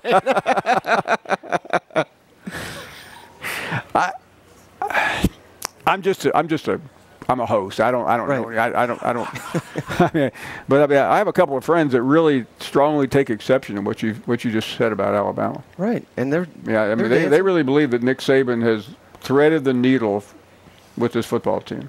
Maybe he has, but I still think they lose by 4 touchdowns if they earn the right to play Georgia in the SEC championship game. And isn't that the standard at Alabama to win championships? Hold on a second. Or beat unranked A&M? What's the standard? Hold on a second. You know me. Mm-hmm. I heard something there, and I have to make sure. I mean, I'm not a young guy like you, so in my state, I want to make sure I heard that correctly. You just got through saying if Alabama gets through all this and plays Georgia, Georgia will what? Win by 28. And only because probably they'll have some backups in the fourth quarter, Paul. I mean, they're on another level from Alabama. And I'm not convinced Alabama gets there. I get it. They're the front runner. They have to be the favorites to win the West. But I still think LSU has a shot. I mean, can't you just accept that you were wrong and move on? Or do you have to keep digging this grave? I was wrong. I'll give you that. But I think that was Jimbo's fault. I really do. Okay. I liked what I saw from Alabama. Yeah, Paul. I've been critical of Coach Saban because I respect him, and when I don't see that standard as high as I know he's capable of, I'll offer an opinion. But I'm not the one who did what you did. And, you said they lose by. Well, my biggest mistake was. I'm not the one who said this Jimbo program is decaying. It may have slipped a notch, a hair, but you pretty much said Saban's ready to be wheeled off. Well, we're at the midway point, Paul, and they don't give you a title for being good at the midway point, Paul. Let's see how they do in the back half when the schedule ramps up, when they have some of their tougher games. And like I said, that unranked A&M team, which you're now suggesting, I mean, you still felt that unranked A&M team would beat Alabama by 2 touchdowns. I did, yeah, and I was stunned that it went the other way, Paul. Yeah. And hey, credit Jimbo for hiring someone to coach quarterbacks and call plays, which I thought that's what he was supposed to do. He needs to hire someone to manage the game, call timeouts. It's okay. Remember the COVID year when a coach got COVID and they stayed at home for the game day? That's what we need, some kind of formula to we can get Jimbo at home on game day. A&M may never lose another game. Can we work that out, Paul?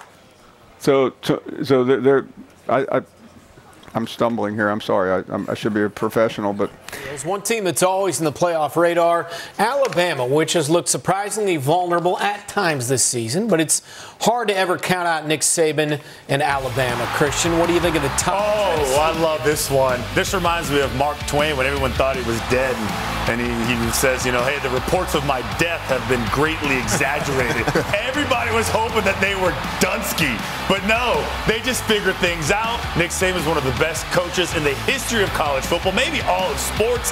He hangs in, he holds on, he makes some changes, and here they are pretty much right where everybody, you know, like right where he wants them, right? Like just kind of hovering outside, just flirting with, you know, like the top 10, getting inside the top 10. You don't want to mess with Alabama. You know, it's tough to say. I mean, is it possible? Yes, but I picked this Alabama team to lose 3 games going into the season. After I saw their schedule, saw what they had on their roster, saw what's in their locker room. Going into this tougher part of the season, I can see them losing another 2 games. And, you know, the Iron Bowl is always unpredictable. But if Alabama was to lose 1 game going into the Iron Bowl and being able to represent their side in the SEC championship versus Georgia and happen to beat Georgia, I still think a 1-loss Georgia gets in over a 2-loss Alabama SEC champion. That could be the case. Could be the case. Could just ruin everything for everyone. The thing about this Alabama team that, like Christian said, you can't ever count them out. You know, the funny thing is I'm thinking they're going to double down on their toughness, right? And they're going to control the line of scrimmage, play good defense, and run the football. Jalen Milroe, their quarterback, he gives them a high floor, but we don't really know what he can do in the passing game. Well, lo and behold, last game, only, 30-something yards rushing, but, man, they exploded in the air in the aerial assault. You putting those weapons to work in that offense. So this Alabama team is right where it wants to be. Look, they have a paved road that goes to the college football playoff, and it runs through the SEC championship game. I happen to think they don't have room, like you said, to lose another game in this whole equation. But if they stay perfect and beat Georgia, well, it's going to be Georgia in the SEC championship game, then I think they're in. Just to hammer that point, only 23 on the ground, and Milroe throws for 321 in that game against the Aggies. And Alabama looking for a 17th straight on-field win over Arkansas. Meanwhile, the Hogs trying to break a 4-game skid, and a 5th straight would be their longest under head coach Sam Pittman. Time to go inside the SEC, presented by Auto Owners Insurance. Tom Luganville in T-Town. It's homecoming in Tuscaloosa as Alabama gets set to host Arkansas, 12 p.m. kick on ESPN.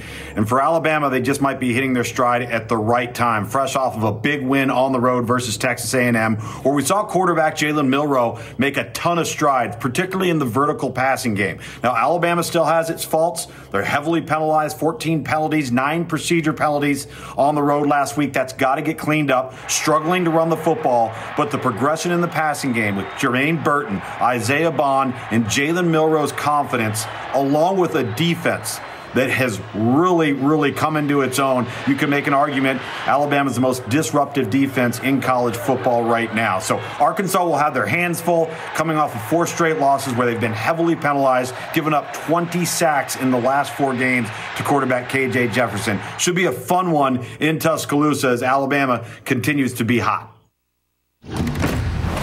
Well, Lugs hit something right on the head that I wanted to talk about, and that was the vertical passing threat from Alabama that we haven't seen this year. In fact, some idiot stood up here and talked about the offensive line having deficiencies, a quarterback being inconsistent, and a receiving core that lacked a true number 1. Well, all of those things proved not only to be untrue against Texas A&M on Saturday, but strengths that helped Alabama win this football game. Let's go to the first quarter here, where we're going to have a little safety rotation. This one's going to come down to run support. This one's going to go to the middle of the field and play single high, and that's going to leave a corner up top in a little more passive position. I always loved when a corner was playing press bail. At the snap of the ball, you're going to see him retreat, and what that's going to allow Jermaine Burton to do is take advantage of that passive running backwards situation that he's in. And look right now, he's able to get that corner to turn his head. And I love what Jermaine Burton does. He runs to the back shoulder to try to hide out of the view of the corner to where he can sit it down and use very efficient footwork to get in and out of that break. Makes it an easy throw for Jalen Milroe.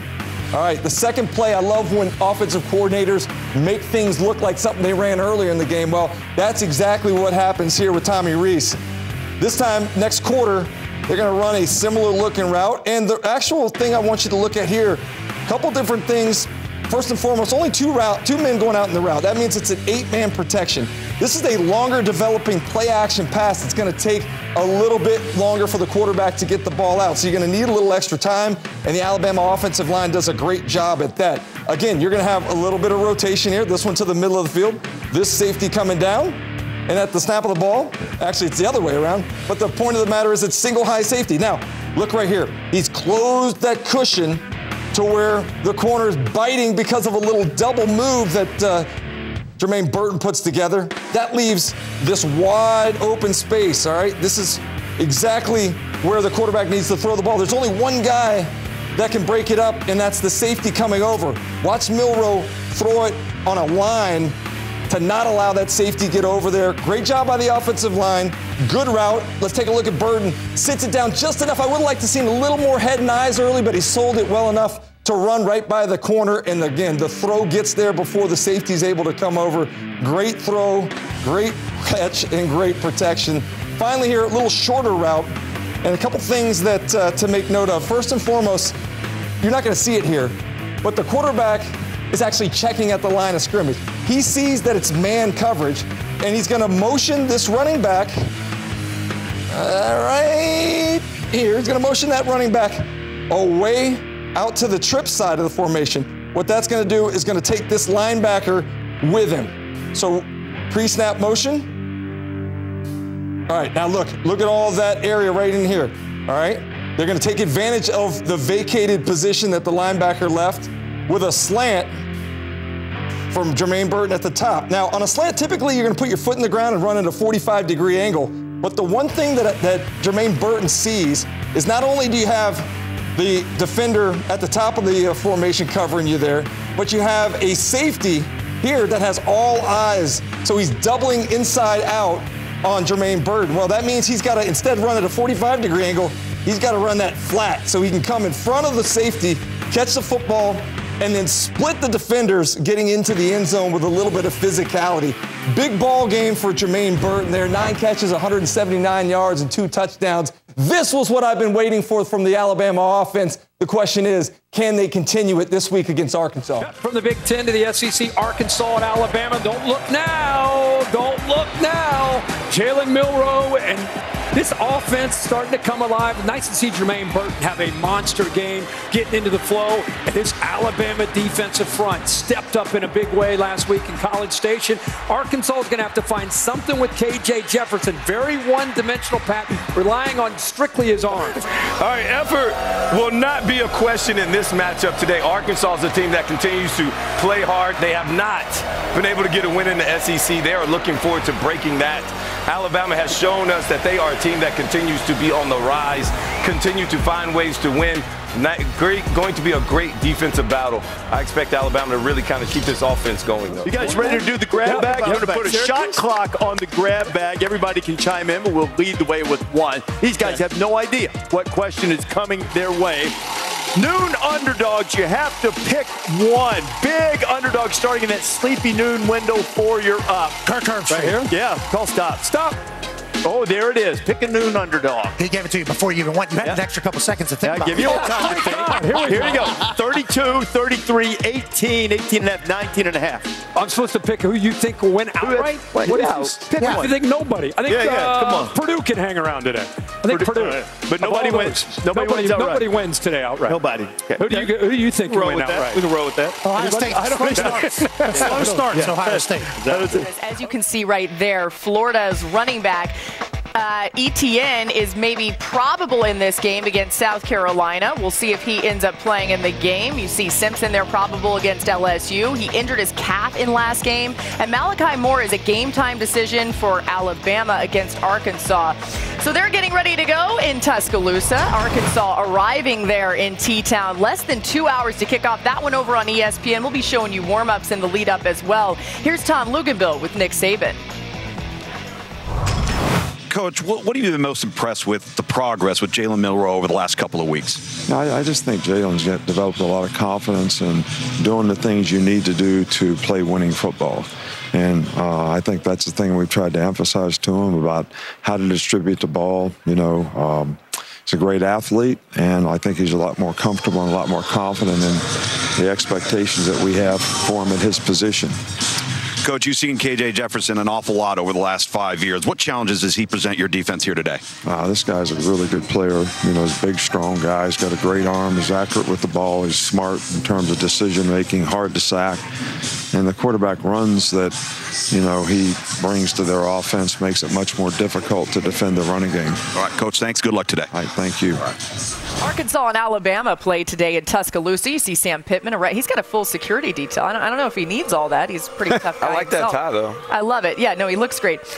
The legendary connection between Arkansas and Alabama is one that some might have forgotten. So here's Paul Feinbaum to remind us with more. On a crisp morning in December of 1941, the 28-year-old up-and-coming assistant coach at Vanderbilt packed up his truck to make the drive from Nashville to Arkansas for a job interview.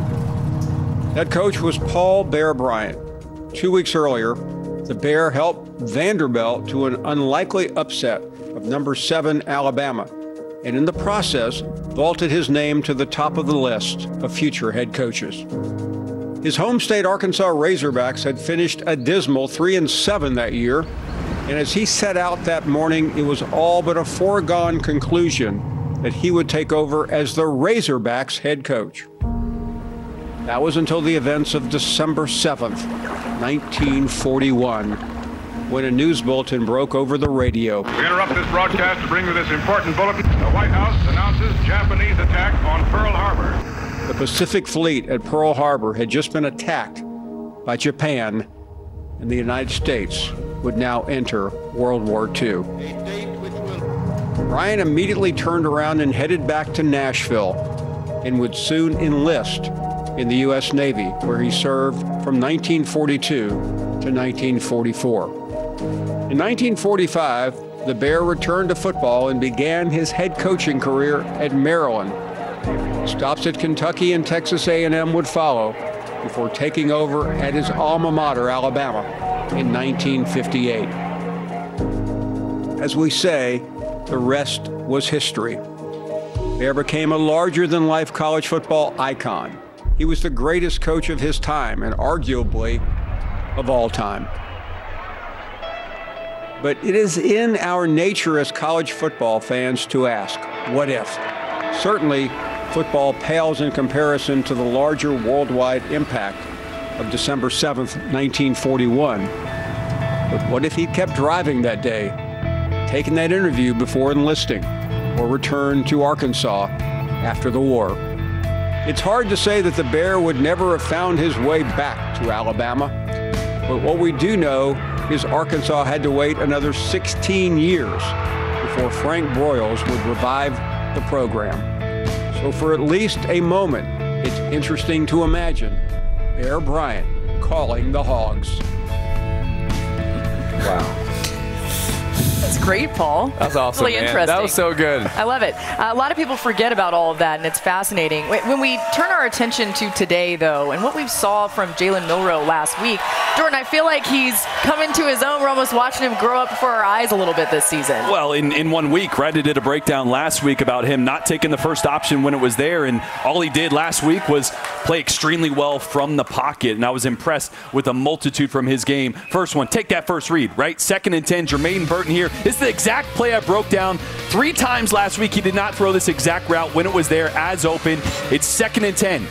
Get yourself in 3rd and 3. Look how easy that is. Set yourself up to be ahead of the sticks. Did a great job of that. And then working through his progressions, right? When your 1st and 2nd read is not there, get to your 3rd, but get to your 3rd and let it rip right away. You can't hang on it. Gets there right away, makes the decision, puts this on the back shoulder of Isaiah Bond, away from the safety. That is a dime piece. And then there is no quarterback. Actually, there's only one quarterback better in the entire country with the completion percentage while getting hit. Jalen Milroe, 2nd best. He's so good at hitting the deep route when there's pressure in his face. Throw it up to your boy, Jermaine Burton. He was all over the field. Picking against TCU has been guaranteed Superdog money, like outright wins the last 2 weeks.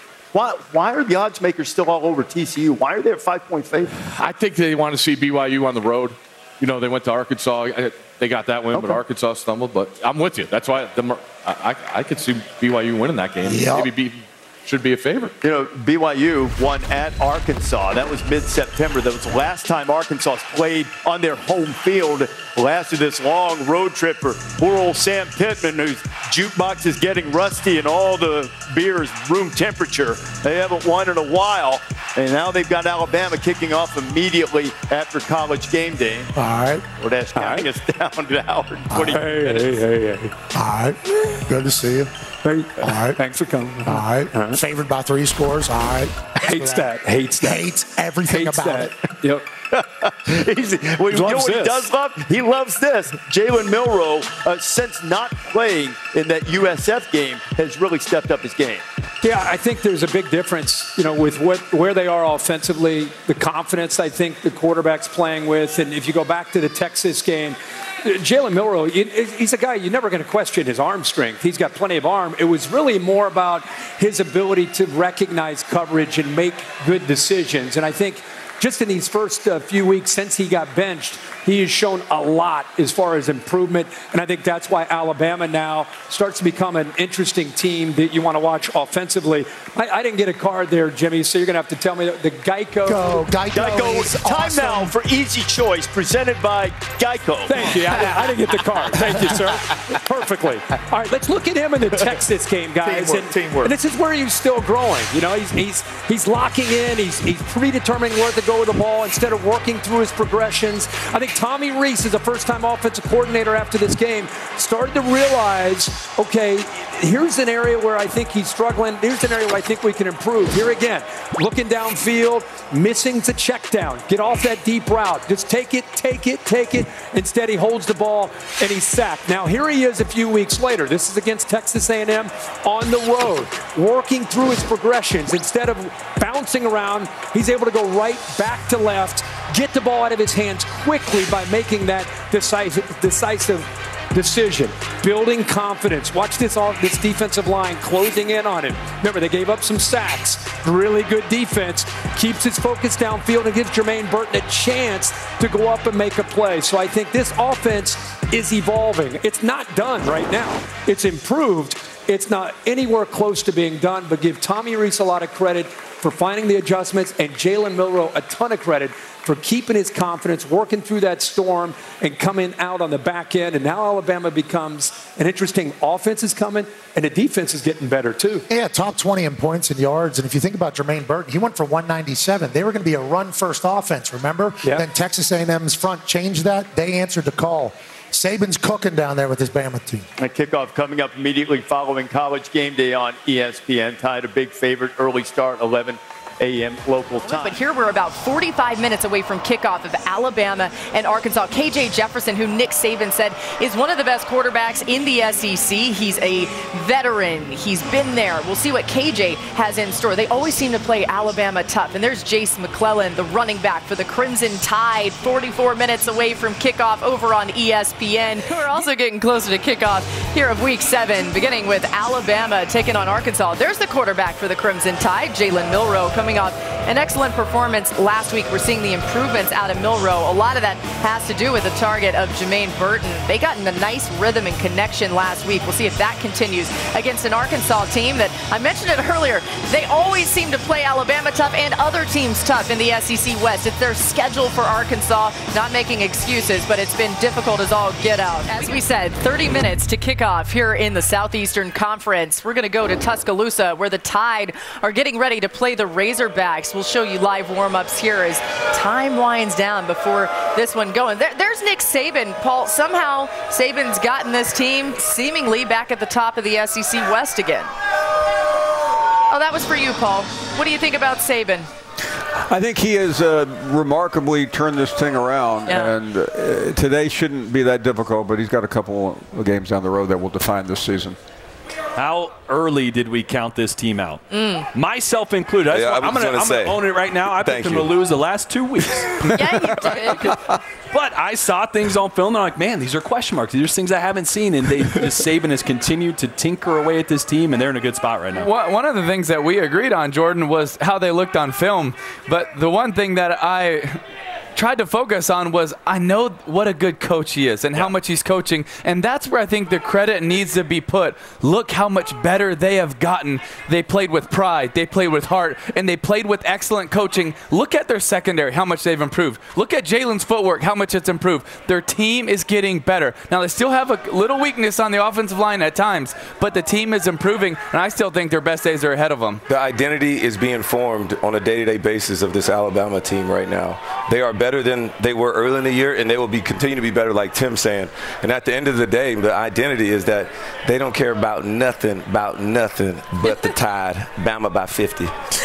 Okay, you said that last week, and it worked out well, Rome. So there we go. I do want to point this out. The reporter Charlie Potter just a few minutes ago, Malachi Moore, who was a game-time decision, is dressed out leading the UA defensive backs through individual drills. So a good sign that he should be able to go in this one potentially. Let's welcome in Tom Luginbill, who's going to be on the sideline for this one, as always, a sideline analyst. And Tom, just give us the latest here, spending your time with Arkansas and Alabama heading into this game. What should we know?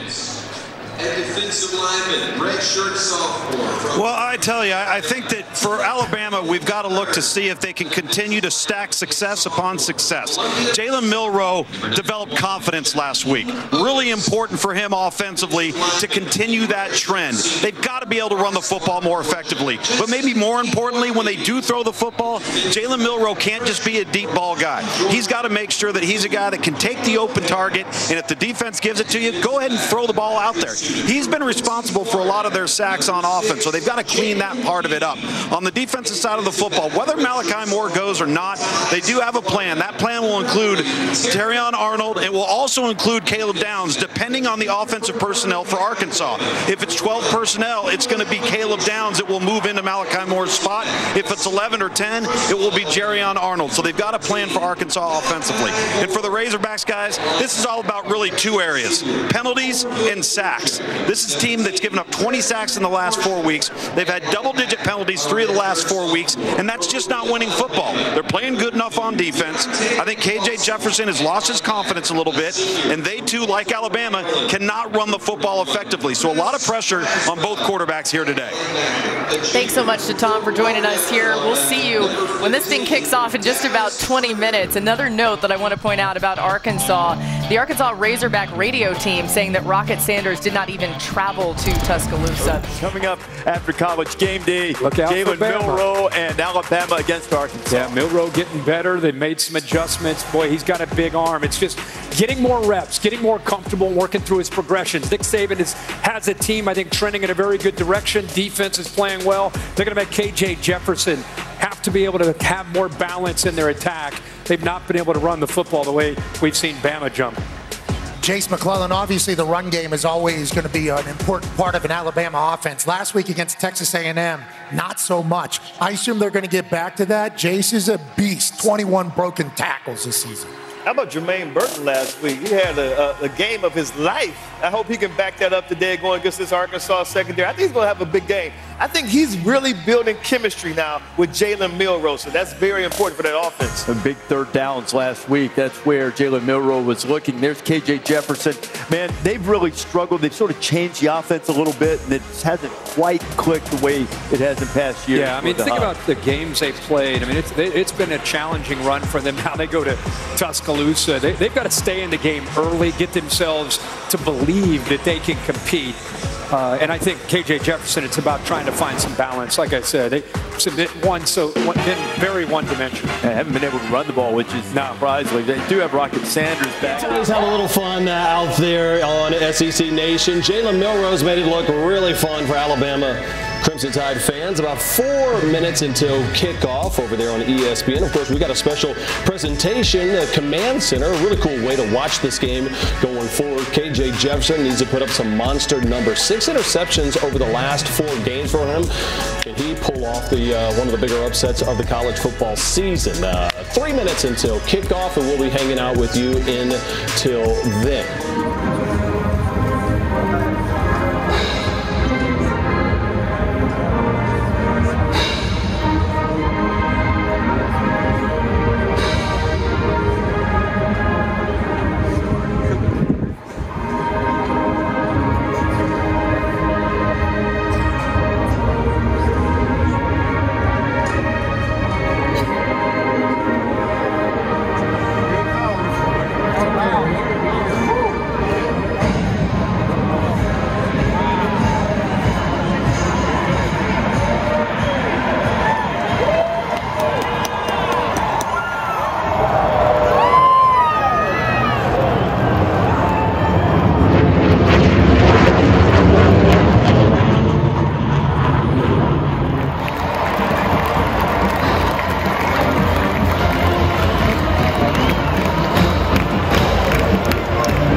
second half, so Arkansas will start on offense, and one of the most decorated quarterbacks in Razorback history, K.J. Jefferson.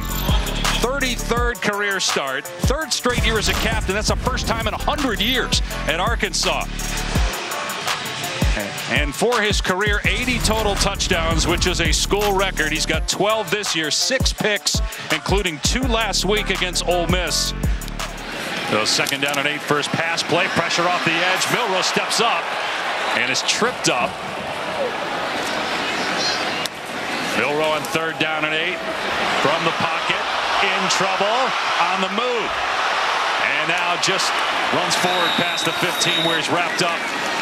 Jefferson told us his mechanics are better this year, more of a student of the game. We'll see how he does here on 3rd down. From the pocket, over the middle, it's caught for a first down. It's the tight end Ty Washington, who before last week wasn't even part of the 3 deep. And now he's one of their best weapons. He had 7 catches and 2 scores last week. How about the pocket presence and the poise of K.J. Jefferson? It has plenty of leg, and it is money. Wow. Cam Little buries a 55-yarder. Timeout. And Arkansas with the first points of the game. With their fundamentals has led to some real struggles running the ball. Milroe hit and sacked. And it's Landon Jackson with the takedown, his 3rd sack of the season. And Landon Jackson, the job he does with his hands, it's a simple swipe and then a rip up off the edge. Love the move he puts here on Caden Proctor, the true freshman. Little windshield wiper move, get the hands off it. 27 sacks total given up by Alabama this year. 3rd down and 10. Milroe on the move, going to keep it. And steps out of bounds about 4 yards short of a first down. They do it right down here, Dave, that's for sure. K.J. Jefferson dumping it off. Satania with running room up the sideline. And a first down out to the 35-yard line. After a gain of about 14. Dubinion straight ahead. Dragged down at the 38-yard line by Downs. Off to a good start here. Let's see what Jefferson does on 3rd down and 2. He's got a completion and a first down to Andrew Armstrong. A guy that at Texas A&M Commerce couldn't even get on the field his first 2 years. He's now at Arkansas and picks up 21 yards there, his 36th catch of the season. Well, Armstrong has become the go-to guy for K.J. Jefferson. A lot of trust there. I love the route. Shuts it down. And you wouldn't expect the fake here. And another ball that is absolutely smoked, and it's good. That was way up the net from 49 yards. Little with 2 long field goals to make it 6-0, 2 minutes remaining in the first. It's been very, very suspect. If they can round into shape, LSU will be a force to be reckoned with. Milroe keeps it that time. And Arkansas not fooled all over that. Is the running back next to Milroe. Milroe in trouble and sacked for the 2nd time. Hudson Clark getting back there. Dialing up pressure. No one identifies Hudson Clark coming off the edge. You're going to get edge pressure off the opposite side as well. Elijah Pritchett now in at left tackle. Not identifying the blitz. It's been a common theme this year, as we've already talked about here early in the show, the protection and the struggles. And we're seeing a different quarterback the last month here with the Crimson Tide. Confidence sky high for Milroe right now.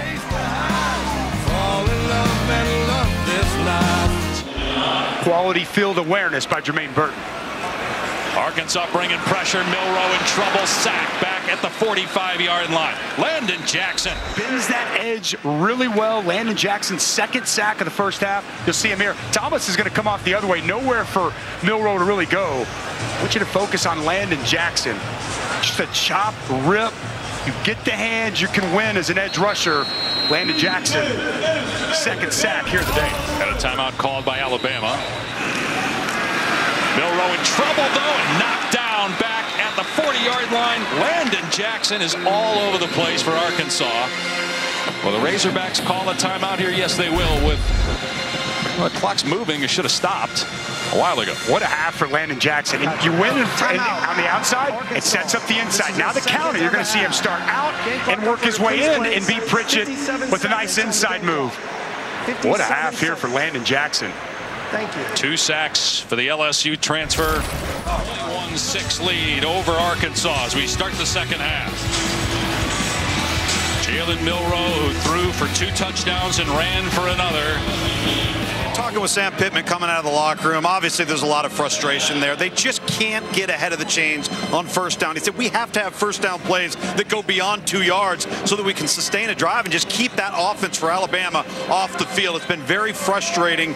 He feels like they've played better than the score actually shows. Now they had those 2 field goals, and then that 79-yard touchdown pass just felt like a backbreaker as McClellan just bounces off of defenders to get a first down out to the 41. And this passing attack is going to be tough to deal with this offense. Going to throw here. Milroe stepping up. Another deep shot going for Burton. And it's incomplete. Singletary in coverage. Milroe is not shy at all. He not afraid to chuck it downfield. And he's been on target a lot. This one was just thrown a little bit off target. Burton still could have caught it, but might have been out of bounds anyway. That's a ball that with these Alabama wide receivers. Milroe tore it up on 3rd down in the first half. Has time here. Receiver. And the ball knocked away at the last second. Intended for Bond. Nice job by Jaden Johnson. It'll be 4th down and 9. No man-to-man coverage. They come out and they play zone. And really well done here by Johnson. Eyes on the quarterback. Jumps in front of this route. Disruptive pass. KJ Jefferson going to keep it here on 1st down. They finally get something on the ground. They'll take 5 or 6 yards. Words that we've stated quite often here today. McKinstry is deep. Just got that one away. It was nearly blocked. Excellent punt, and it takes a huge bounce inside the 15. It rolls out of bounds around the 10. That is a 71-yard punt. Milroe to throw. Everybody covered. Milroe on the move and throws it away. That's a good stop there for Arkansas. And no problem for the all-time leading scorer in SEC history. And it's an 18-point lead now for 11th-ranked Alabama. Scratching the surface of what he's capable of doing with his defense. The coach has said he's a future United States president. So he talks to everybody. He knows everybody. As A.J. Green runs out of bounds at the 16-yard line, so a 10-yard pickup. On 3rd and 7, Milroe going to throw. Fires over the middle and going upstairs. But unable to pull it in was Jalen Hale. He had it, but then got hit. Jaden Johnson in coverage, and then the ball came out. And Hale will slow getting up. Actually, good protection. Arkansas brings pressure, brings a blitz. He's got time to throw at this ball just a little bit high. We see Hale climb the ladder, goes up with big, strong hands, but he can't complete the process of the catch through the ground. It's a really good job by Jaden Johnson staying with Hale all the way through. Jefferson throwing it to Armstrong, getting it to a playmaker out in space. On 2nd and 10. Pressure on Jefferson. Stepping up and gets out of there. He's got all green in front of him. Jefferson inside the 30 and finally tackled by Dallas Turner from behind at the 25. That's a 28-yard gain. This is exactly what Arkansas needed. Look, the walls were closing in upon him. There were pass rushers all over the place. That big body, he tucks it and goes. 10th play of the drive. Jefferson stepping up and floating it down the sideline, and it's incomplete, and there comes the flag. Washington, the intended receiver. He had the true freshman Caleb Downs in coverage, never turned around, so this is going to be pass interference and a 1st down. Caleb Downs never got his head turned back around. He's in good shape. He's in good position. He just continues the contact through the pass catcher. Defense, number 2. 15-yard penalty, automatic 1st down. Jefferson pulls it back, fires into the end zone, pulled in for the touchdown by Satania. The 81st career touchdown accounted for KJ Jefferson, the most in Razorback history. going to see just a simple slant here. And as the middle of the field is going to come open, RPO action draws everybody up. No safety over the top. And an absolute dart here by KJ Jefferson.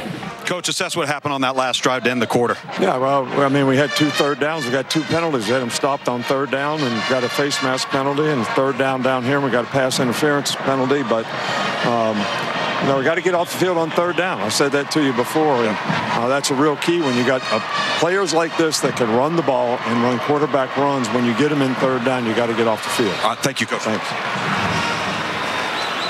Alabama's going to be in 3rd and long after Landon Jackson gets his 3rd sack today.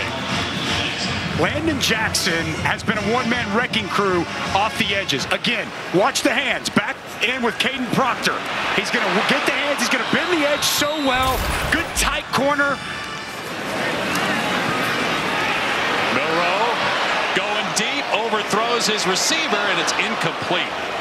Jaden Johnson could not get there. Saban statue, 6 national championships, seeking win number 200 here with Alabama. And his team. You score here, this game gets very, very interesting in the 4th quarter. Alabama bringing 5 defenders here. Jefferson going to take off. He's got running room. He's across the 40, and he's to midfield. Finally wrapped up and brought down after a gain of 23 yards.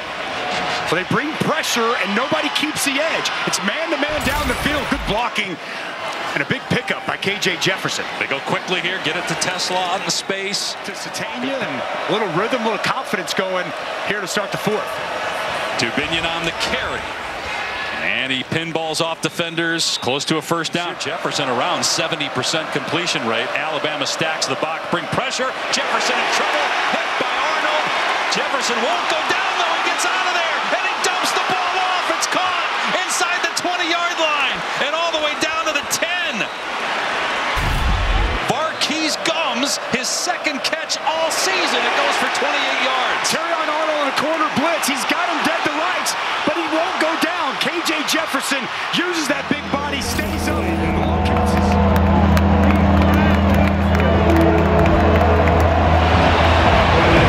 So they lost a yard on 1st down. Incomplete pass on 2nd down. That was 3rd and 11. Loudest the crowd has been here in a while.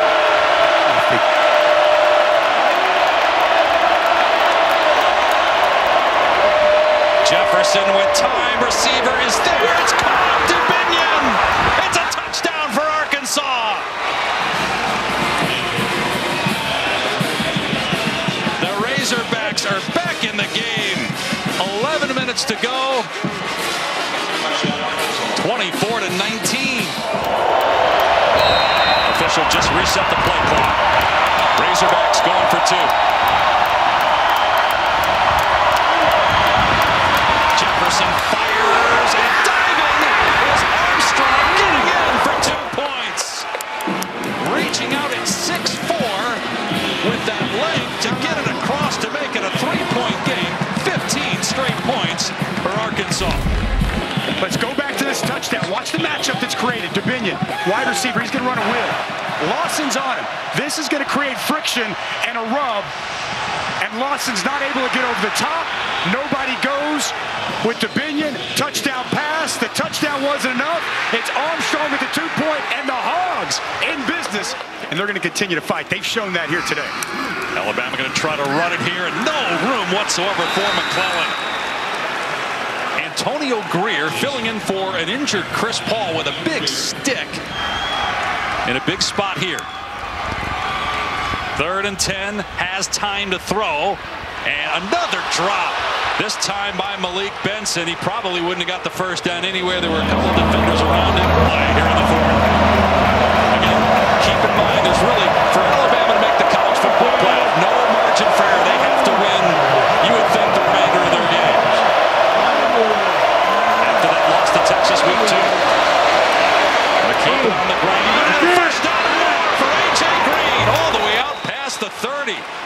Well, they're getting some movement up front. Gain of 19. And a very important 1st down. Jefferson into traffic, gets caught. Big hit. But Armstrong able to hang on despite getting drilled by Caleb Downs for 1st down and 15. McClellan. Coming down to make a huge hit at the 43-yard line is Jaden Johnson, the safety, firing into the box and blasting the running back. Timeout. Big time collision coming downhill. You see him work his way from out of the screen, coming downhill to deliver this blow. But bam, right at the point of contact. And yeah, Dusty, Coach, obviously not as you scripted it, but you were able to finish the game and close it out. How would you assess this performance? Kind of up and down today. Well, you know what? We played pretty good until it was 24-7.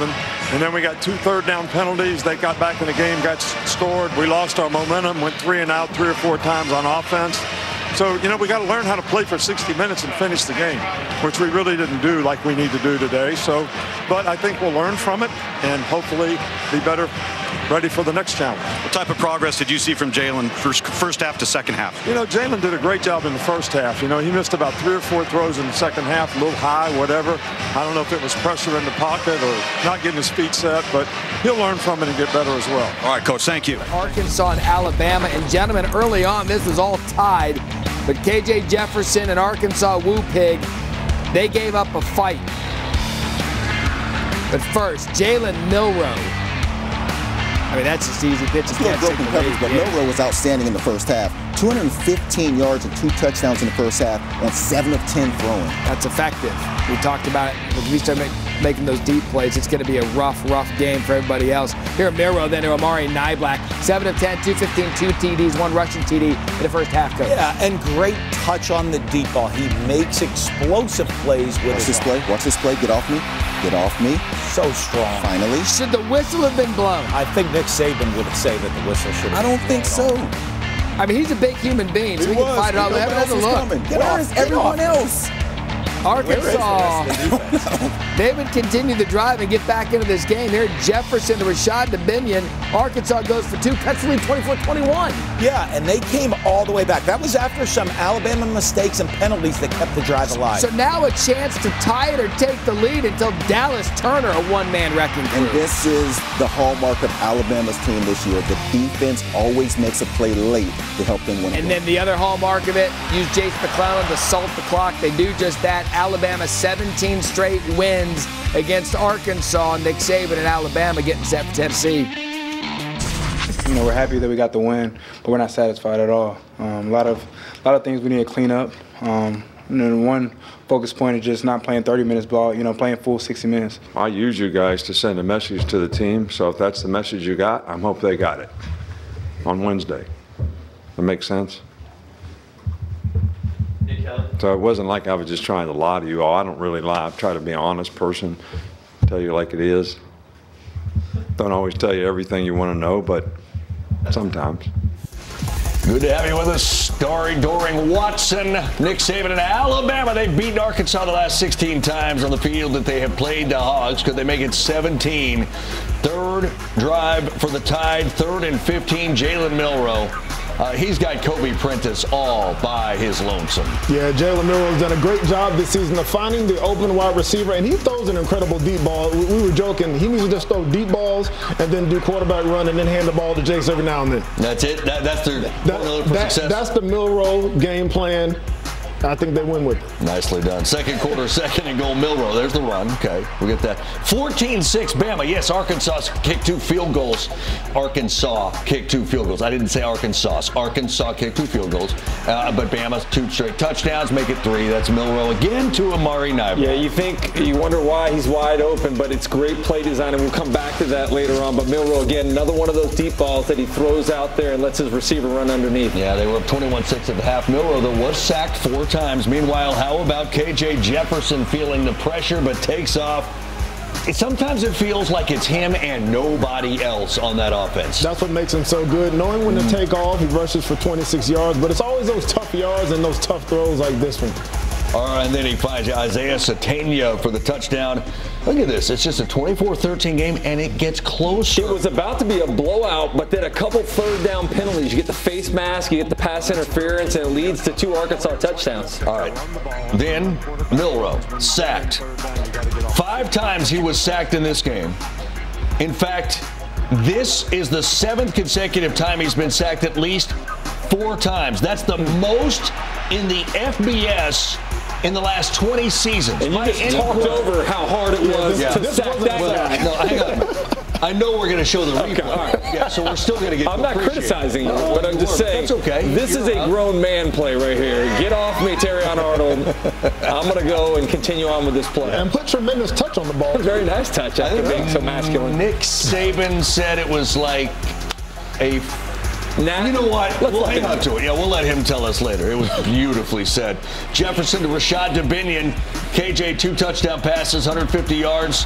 Down by 5. They go for 2. They get it. It's 24-21. 15 straight points for the Hogs, trying to avoid a 5th straight loss. 3 of their last 4 have been one-possession games. 4th quarter, Bama needs a first down on 2nd and long. Look at Nick Saban. Yeah, he's not happy. Milroe. Off his back foot, getting hit, finds Niblack. Wow, what a play. What a play. I feel like he's made some big throws at the end of the ball games the last 2 weeks. Bama 4-0 in league play. Got a lot of respect for this team. I told our team, I said, this is going to be a different kind of fight, all right? Because, you know, Sam is an offensive line guy. He's a tough guy. He's a physical guy. And their team is going to keep fighting in the game, no matter what. They always do when they play us. So we need to be ready for that. And obviously didn't make that point as well as I needed to. So many one-possession losses. What does it take to just get over that? Well, I don't know. I really don't know, obviously.